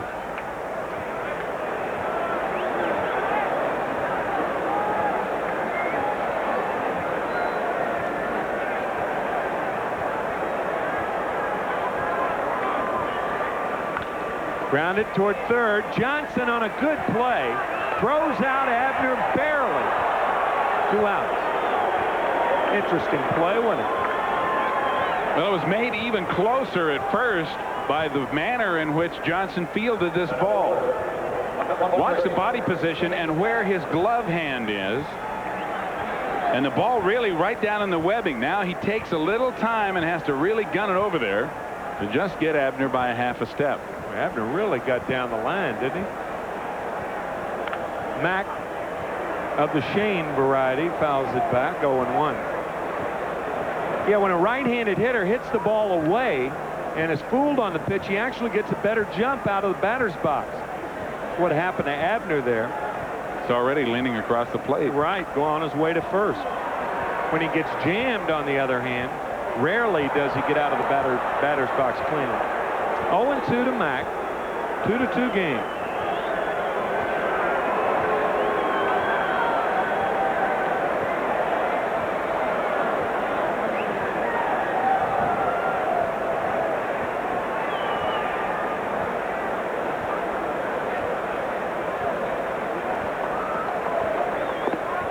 Low, ball 1. 1-2 to Shane. The Padres scored their runs, 1 in the first, 1 in the fourth.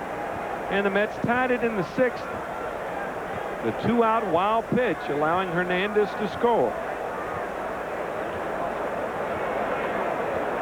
2-2 to Mack. Shane has some ability. There's no question about that. He was hitting .379 at Las Vegas in AAA when they called him up. And he goes down on strikes. An easy inning for Darling. The Padres go in order for the first time in this game. It's 2-2 after 6. Ralph Kiner joins Steve Zabriskie after this word from Pergamon. Going to the 7th of a 2-2 tie in San Diego, and coming in a guy who at one time was the general manager of the San Diego Ball Club, Ralph Kiner. On the first pitch to whom Ron Darling is lined hard to right field, and Darling comes up with a base hit. High ball game at 2, and Darling on to help his guys. Well, Ronnie's getting a little sick and tired of this no support stuff, and now he's in a 2-2 tie as the Mets trailed by 2. And Darling is 2 for 2 now, plus a sacrifice. He had an infield hit in the 3rd. And that brings up Dykstra. Boy, you're so right, Steve.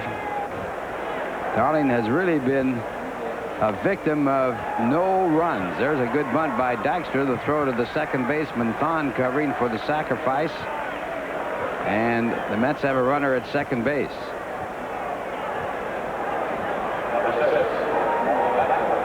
You're watching Mets baseball 88 on WWR-TV, Secaucus, New Jersey. Darling 3-3 in 8 game starts. The Mets have scored just 3 runs in the 35 1/3 innings Ron has pitched in the 5 game starts. It resulted in a loss or a no decision. And here again, only 2 runs scored for the Mets. Now the batter, Wally Backman. And it's up the middle, a base hit. Darling rounding third. The ball fielded by Mack. The throw into the center of the diamond is not cut off, and Darling comes in to score, and he puts himself ahead as he scores on the base hit by Backman, and Backman going down to second on the throw. Wally Backman finally getting a chance to play, picking up his second hit in this series, and the hits have been few and far between for Wally. This is only his second RBI of the year, and Ron Darling, who runs well, running all the way. Shane Mack makes a good throw here, but it's just not in time, not strong enough, even though it's on line. And Dykstra, or rather Backman, very alertly sees that even though the ball was decoyed on the mound, ball was not cut off, hustled into second base, as well he should. 3-2 New York. And while we wait for the pitcher to come into the ball game and take his warm-up pitches with the Mets leading by a score of 3-2, here's this message from Continental Airlines.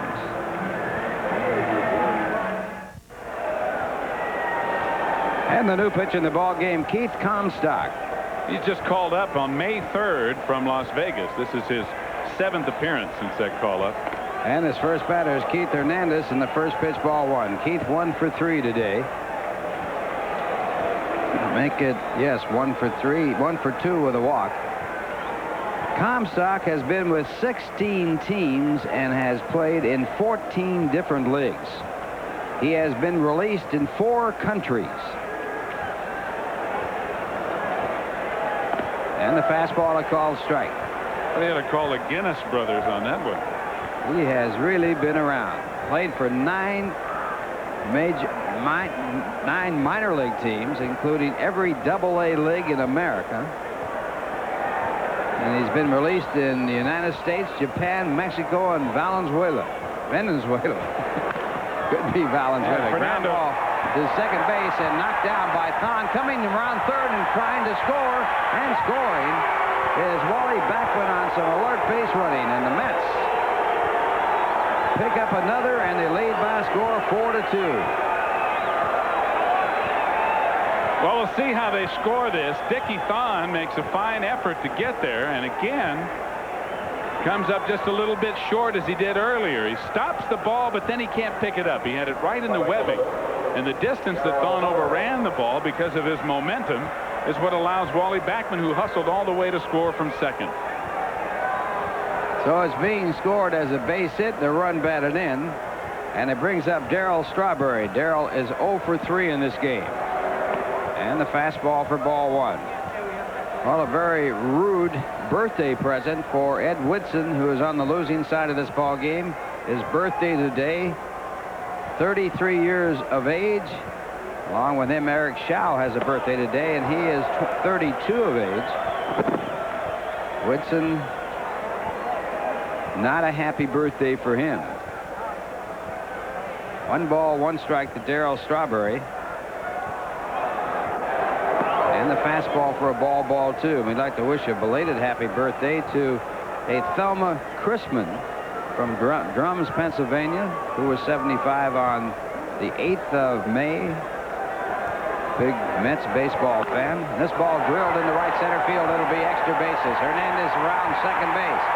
Ball fielded by Mack. Hernandez being waved in at third. The relay from Thon is not in time. The throw to third base is not in time. And Strawberry gets a double and goes to third on the plate of the plate.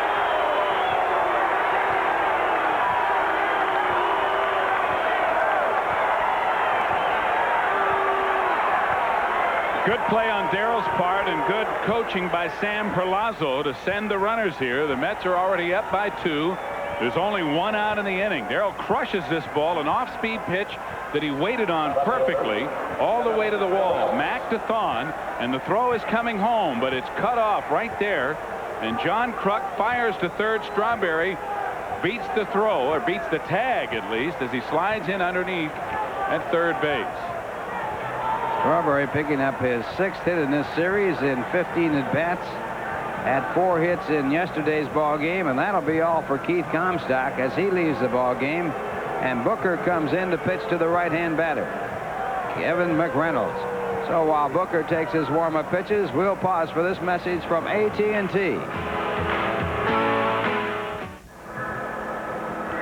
Greg Booker in there with a record of 0-2, making his 14th appearance. He has picked up no saves in 20 1/3 innings of work, walking 5, striking out 17. He has allowed 2 home runs among his 7 earned runs. And one of those home runs, a 3-run home run by Keith Hernandez, that gave him his 2nd loss as the Mets won that ball game off Booker. He worked 2 innings, gave up 2 hits, allowed 3 runs, and now pitching to Kevin McReynolds, who has 2 hits and 3 at-bats. And the infield is in all the way around for San Diego. And the first pitch, a breaking ball for ball 1. Now Keith Comstock brought in to face the 2 left-handers, Hernandez and Strawberry. Gives up 2 runs. Actually only 1 charge to him. And a bouncing ball to third, fielded by Reddy to throw to first base for the out. So Booker picks up the 2nd out of the inning, and Strawberry holds. That'll bring up Howard Johnson, the switch hitter. While we're on the subject of best wishes, we'd like to wish a speedy recovery to Mike Nelson, who's in Mercy Hospital in New York. Big Mets fan, recovering from severe leg injury. 5-2 the Mets. They have out-hit the Padres 10-3. And Howard Johnson, the batter. Howard is 1 for 3 in this game. He takes a fastball for ball 1.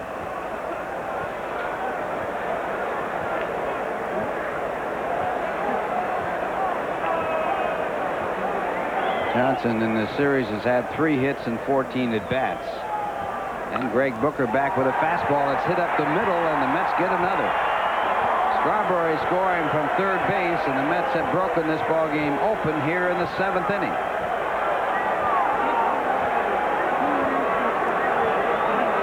In the 7th to break a 2-2 tie. Howard Johnson's 2nd base hit of the game. He's 2 for 4, and he drives in his 19th run of the year with this 2-out single to center. So the book is closed on Comstock, who is now charged with 2 runs. Also gave up 2 base hits. One of those runs earlier was charged to Whitson, who now is charged with a total of 4. And there goes the runner. The pitch is taken. The throw by Santiago is offline, gets away from Templeton covering at second base, and a stolen base for Howard Johnson.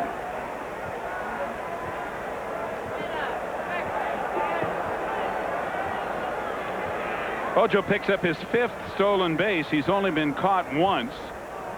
And the throw a little offline, and Templeton trying to avoid the sliding Howard Johnson, unable to corral it, but it didn't get far enough away. And the Mets have had 5 stolen bases out of 6 attempts against Santiago, who has thrown out Coleman, the best dealer in baseball, or at least the 2nd best, 3 times.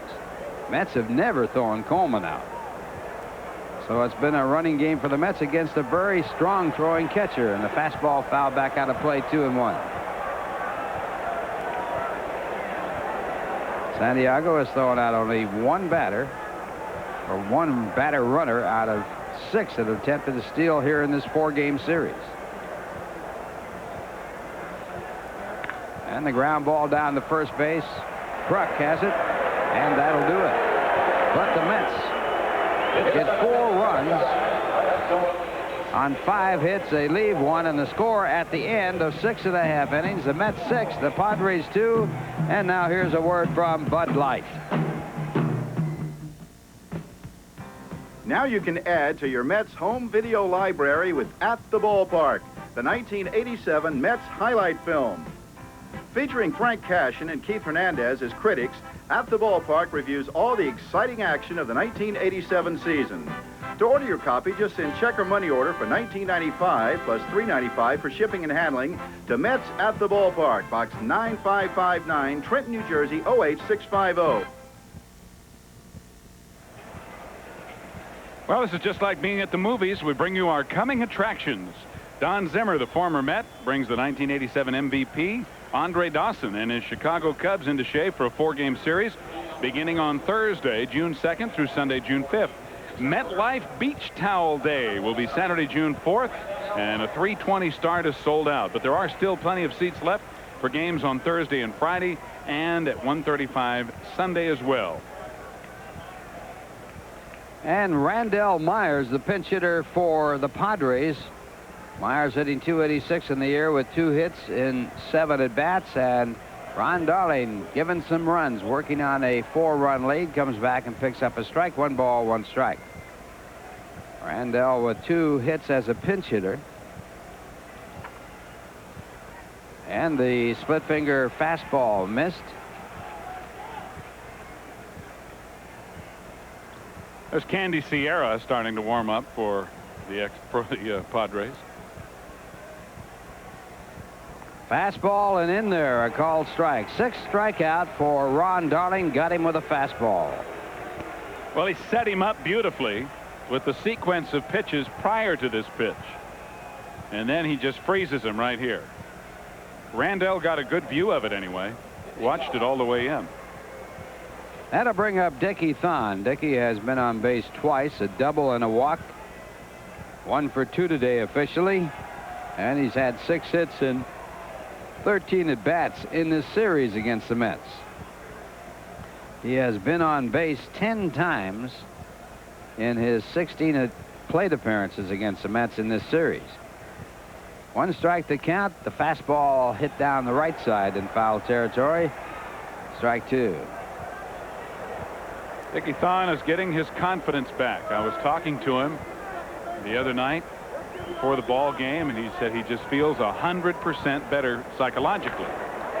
And this one drilled on the right side. It'll be extra bases. Thon on his way to second base. Strawberry fields it in the bullpen, gets it back in, and Thon holds up. And he is on second with his second double of the ball game. Not only is he feeling better psychologically, but he's obviously feeling pretty good physically. Oh, he's on a tear, having an opportunity to play, because initially Gary Templeton sat out with some fluid on his knee, and Thon did so well in the first 3 games of this series that they put him at second base and rested Roberto Alomar now that Templeton is back. And Templeton playing short, and he pulls the first ball foul. Thon moved to second. Thon started playing baseball at 5. As a matter of fact, he gave up his childhood for baseball. I thought, look at the size of those forearms, and he has tremendous hands. Childhood and baseball were sort of synonymous. Well, he never played around the swings and all that stuff. Just grabbed a bat and started to play baseball. No, he's really put together for a little guy. Boy, look at the size of those forearms. He's strong. He's had some outstanding years. 1983 led the National League in game-winning RBIs with 18. And the ball bounced out up the middle, cutting it off is Kevin Elster. The throw to first is in time, and Gary Templeton just out. Thon crosses over to third. Well, the fans here don't like the call. Here's the Nissan National and American League scoreboard now in the 7th. St. Louis leading Chicago 4-1. Montreal will be at LA tonight. Kansas City all over Minnesota 14-1. In the 5th inning, California leading Baltimore 1-0. Seattle at the Yankees, and the White Sox at Cleveland later tonight. So a runner at third with 2 men out as a result of this play by Kevin Elster. Boy, you talk about bang bang. I thought he was safe.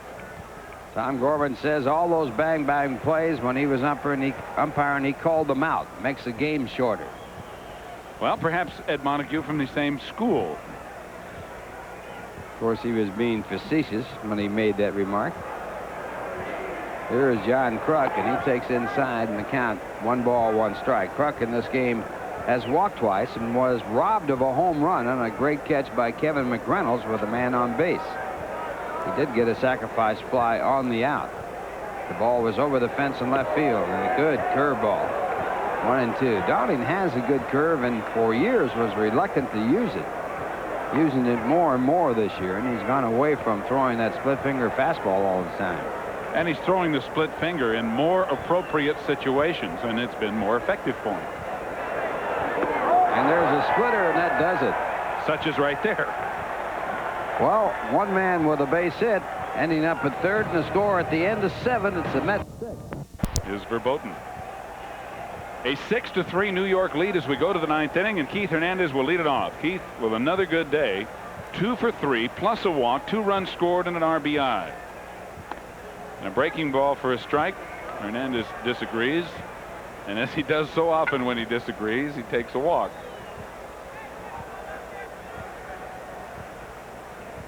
Strawberry and McReynolds to follow against Candy Sierra, the 4th Padre pitcher, down low, and the count 1-1.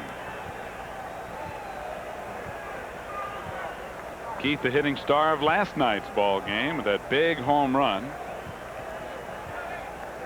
3 hits on the night, just missed a 4th.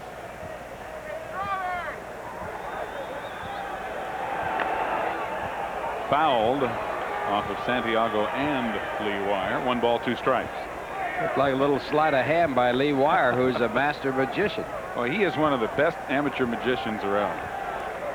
Lee and I were on a plane one time as we look at that pitch again. What's the hand action here? Nope, he's got it. Nope. Hernandez with another base hit as he lines one to right.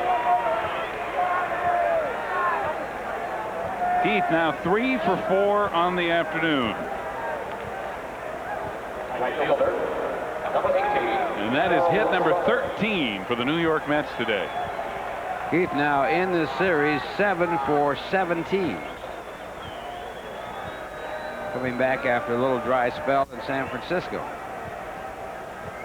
Strawberry with a double, an RBI, and a run scored in 4 at-bats. Well hit into the gap, and nobody's going to get this one in left center field. Cut off by Moreland. Hernandez will be held at third as Strawberry cruises in with his 2nd consecutive double. And the Mets just keep it going with runners at 2nd and 3rd and nobody out here in the 9th inning. Well, Darrell getting his 2nd hit in 5 at-bats, and that gives him 7 hits for 16 at-bats in this series. 4 base hits in yesterday's ball game. And Hernandez moving over to 3rd. So now runners at 2nd and 3rd and no one out as Candy Sierra gives up his 3rd hit, working in the 2nd inning. And Kevin McReynolds has had a couple of hits today. 2 for 4 with 2 singles. One of them drove in a run.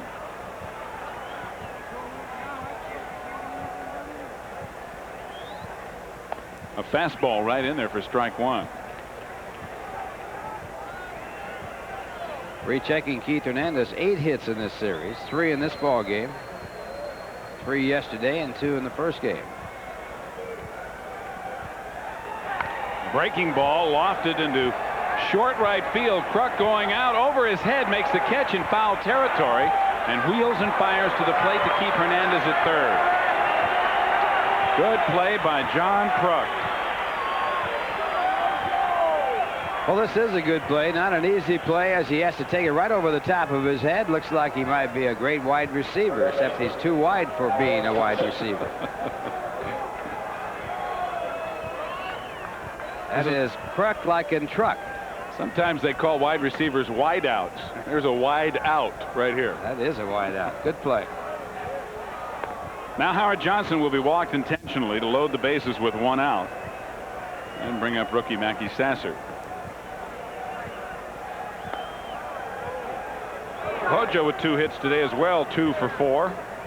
A double and a single and an RBI. So the hit parade has been going. Dykstra does not have a hit, and Mackey Sasser does not have a hit. And other than that, everybody else has at least 1, and most of them 2 or 3. Mets have 14. They've had a hit in every inning. So the base is loaded with 1 out. We're in the 9th with the Mets leading 6-3, and here's Mackey Sasser, who is 0 for 3. He was walked intentionally in the 6th inning.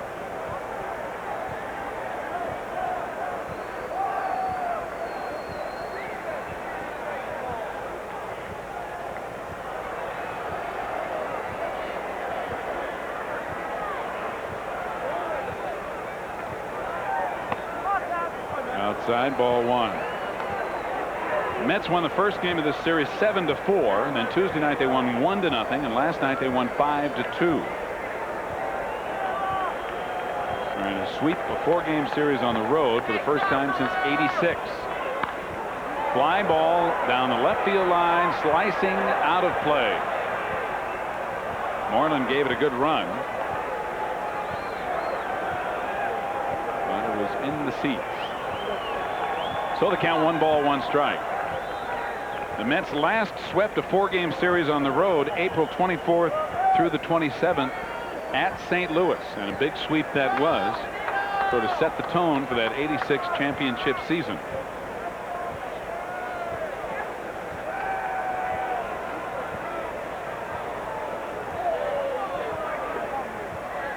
Breaking ball line to right.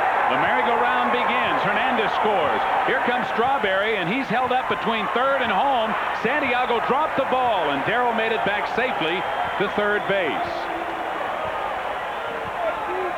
A good strong throw by Abner, and Sasser with a base hit joins the parade and drives in his second run of the year, and the Mets lead 7-3. Well, this ball hit hard enough. It's a breaking ball. And Abner comes in charging, makes a very strong throw. It's not accurate. It's way up the line.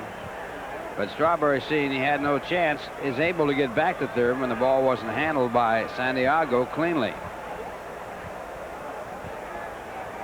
Now here's Kevin Elster, who may have broken out of it today with a 2-for-4 effort so far. Kevin was only 1 for 12 in this series prior to today, and he takes high and tight for ball one. Lee Mazzilli on deck to pinch hit for Ron Darling, who is scheduled up next. And if that is the case, then Ronnie will not be able to get his 4th complete game of the year and will pitch just 8 innings. Popped up in the infield. Kruk shading his eyes from the sun near the bag, squeezes it, and there are 2 out.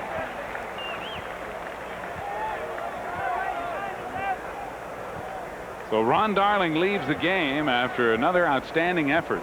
He was also 2 for 3 as a hitter, as Lee Mazzilli comes on to pinch hit for him with the bases loaded and 2 out here in the ninth. Mazzilli, as a pinch hitter, has yet to have a hit this year. He's been up 6 times. Last year he was tied for the league lead in hits as a pinch hitter with 17. So Darling finally gets some runs. And he leaves the ball game leading by a score of 7-3. And if he picks up the victory, his record will be 4-3 for the year. And Jay Horwitz, Ralph just informed me that Ron Darling had a virus last night and today, and went out there and pitched when he was not feeling very well and in a weakened condition. We commented on how, at least I thought it was his least effective outing of the year, and that probably was the reason, and also contributed to their taking him out of the ball game here in the ninth. Have to give him a lot of credit as you look at ball one.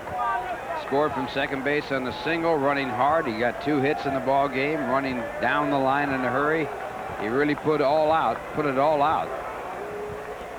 And for the first time this year, the Mets have scored some runs for Ronnie as they lead 7-3. High and away to Mazzilli again, ball 2. Bases loaded, 2 out. Here in the ninth inning, the Mets have pounded out 15 hits.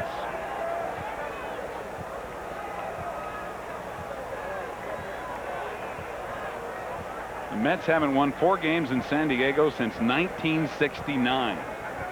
First year of the Padres. Swing and a miss, 2 balls, 1 strike to Maz. Back then on August 16th and 17th of '69, the Mets took 2 doubleheaders in a row here in San Diego. And that is the last time they've won 4 games here. At one time. A little bit high. 3-1 now. And you have to credit football for the fact they had a 4-game series here. It normally would have been 3. They had to move a game into an off day because football will be playing here on a Saturday when the Mets come back. It'll be the San Diego Chargers playing an exhibition game. 3-1 fastball lined into the gap in right center. Mack won't get it. Strawberry scores. Johnson scores. Mackey Sasser goes to third. Mazzilli with his first pinch hit of the year drives in 2, and it's now 9-3 New York. Well, Lee off to a slow start in the pinch hitting department. Now getting a chance here to get started, and he does as he drives in 2. Strawberry and Johnson scoring. And Larry Boa has given up pacing at this point. has been some kind of frustrating year, and especially this series. Len Dykstra looking to join the hit parade is 0 for 4, and he takes a strike. Lenny sacrificed back in the 7th inning, so he's actually up there for the 6th time. The Mets have added 3 here in the 9th. Will now lead by 6. Dykstra lines one in deep to right, but Sean Abner right there, and the inning is over. Well hit by Dykstra. The Mets had 3 runs on 4 hits here in the 9th inning, and Ron Darling finally getting some support. Leaves the ball game leading 9-3, and we're back after this for AT&T.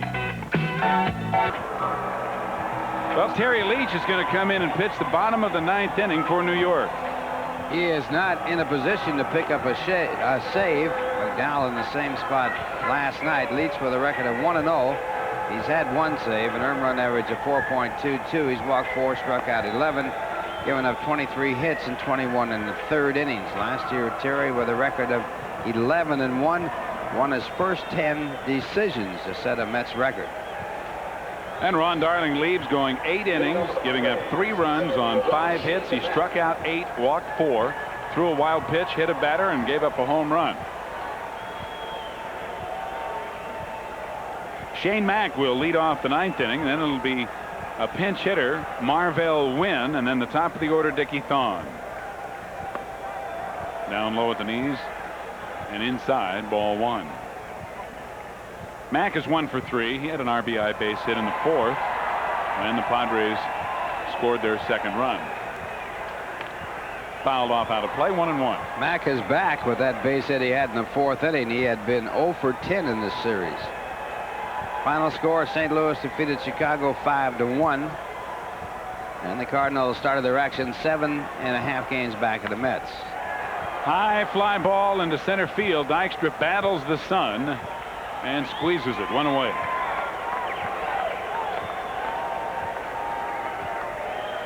For the Padres. If the Mets win this ball game, and they are leading by 6 with 1 out in the 9th, they will be 27-11. And that matches their best start ever. And here's Marvell Wynn, a former Met, the pinch hit.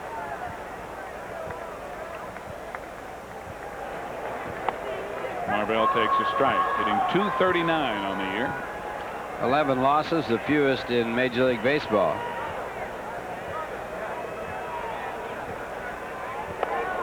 Did he hold up? No, he did not. Strike 2.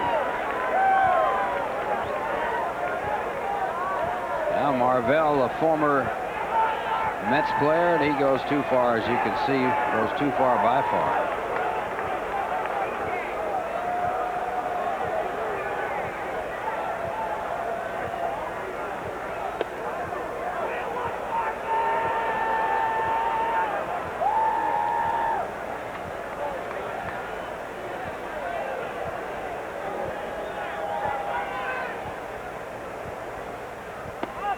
Just outside.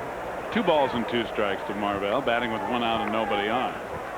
The Mets with 16 hits in the game, and that is a new high this season for New York. That is the most they have had in a game this year. Well hit deep to right. Strawberry going back, looking up, and it is gone. A home run for Marvell Wynn, and it is now 9-4 New York.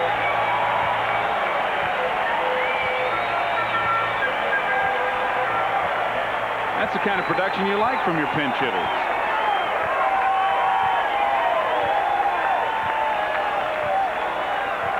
Well, Marvell with his 4th home run of the year. Earlier this year, he broke up a no-hit, no-run game by Doug Drabick with a base hit with no one out in the 9th inning. And right here, as a pinch hitter, he drives one out of the ballpark. Record for pinch hit home runs, 6 in the season by Johnny Frederick, playing for the Brooklyn Dodgers. Dickie Thon, the batter, with 1 out and 1 in. And Dickie 2 for 3 plus a walk. Ball 2. Home run pinch hits in the season, 6. That's a number. Danny Heap had 4 for the Mets one year. Strike one, 2-1. I guess a club that is not going well would be the prime candidate to have a player lead in that department, because you'd have a lot more opportunity. 3-1. Jose Morales had 25 pinch hits in the season, and that ball club was a bad ball club.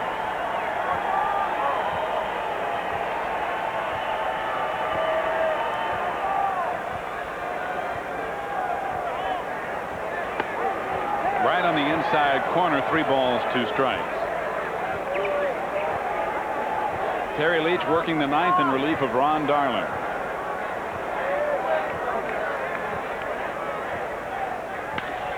Sharply hit to second. Backman right there throws him out, and there are 2 gone in the 9th inning. So Dickie Thon making some hard outs in addition to getting on base. And Gary Templeton will try to keep it alive for San Diego. Templeton is 0 for 3 plus a sacrifice back in the first.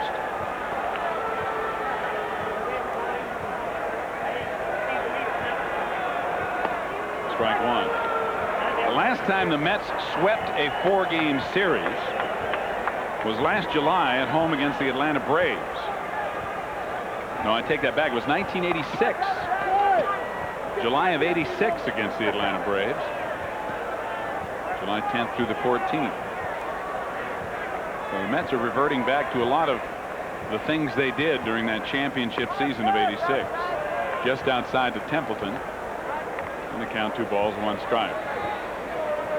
Davey Johnson has never finished worse than second in his managerial career in the major leagues.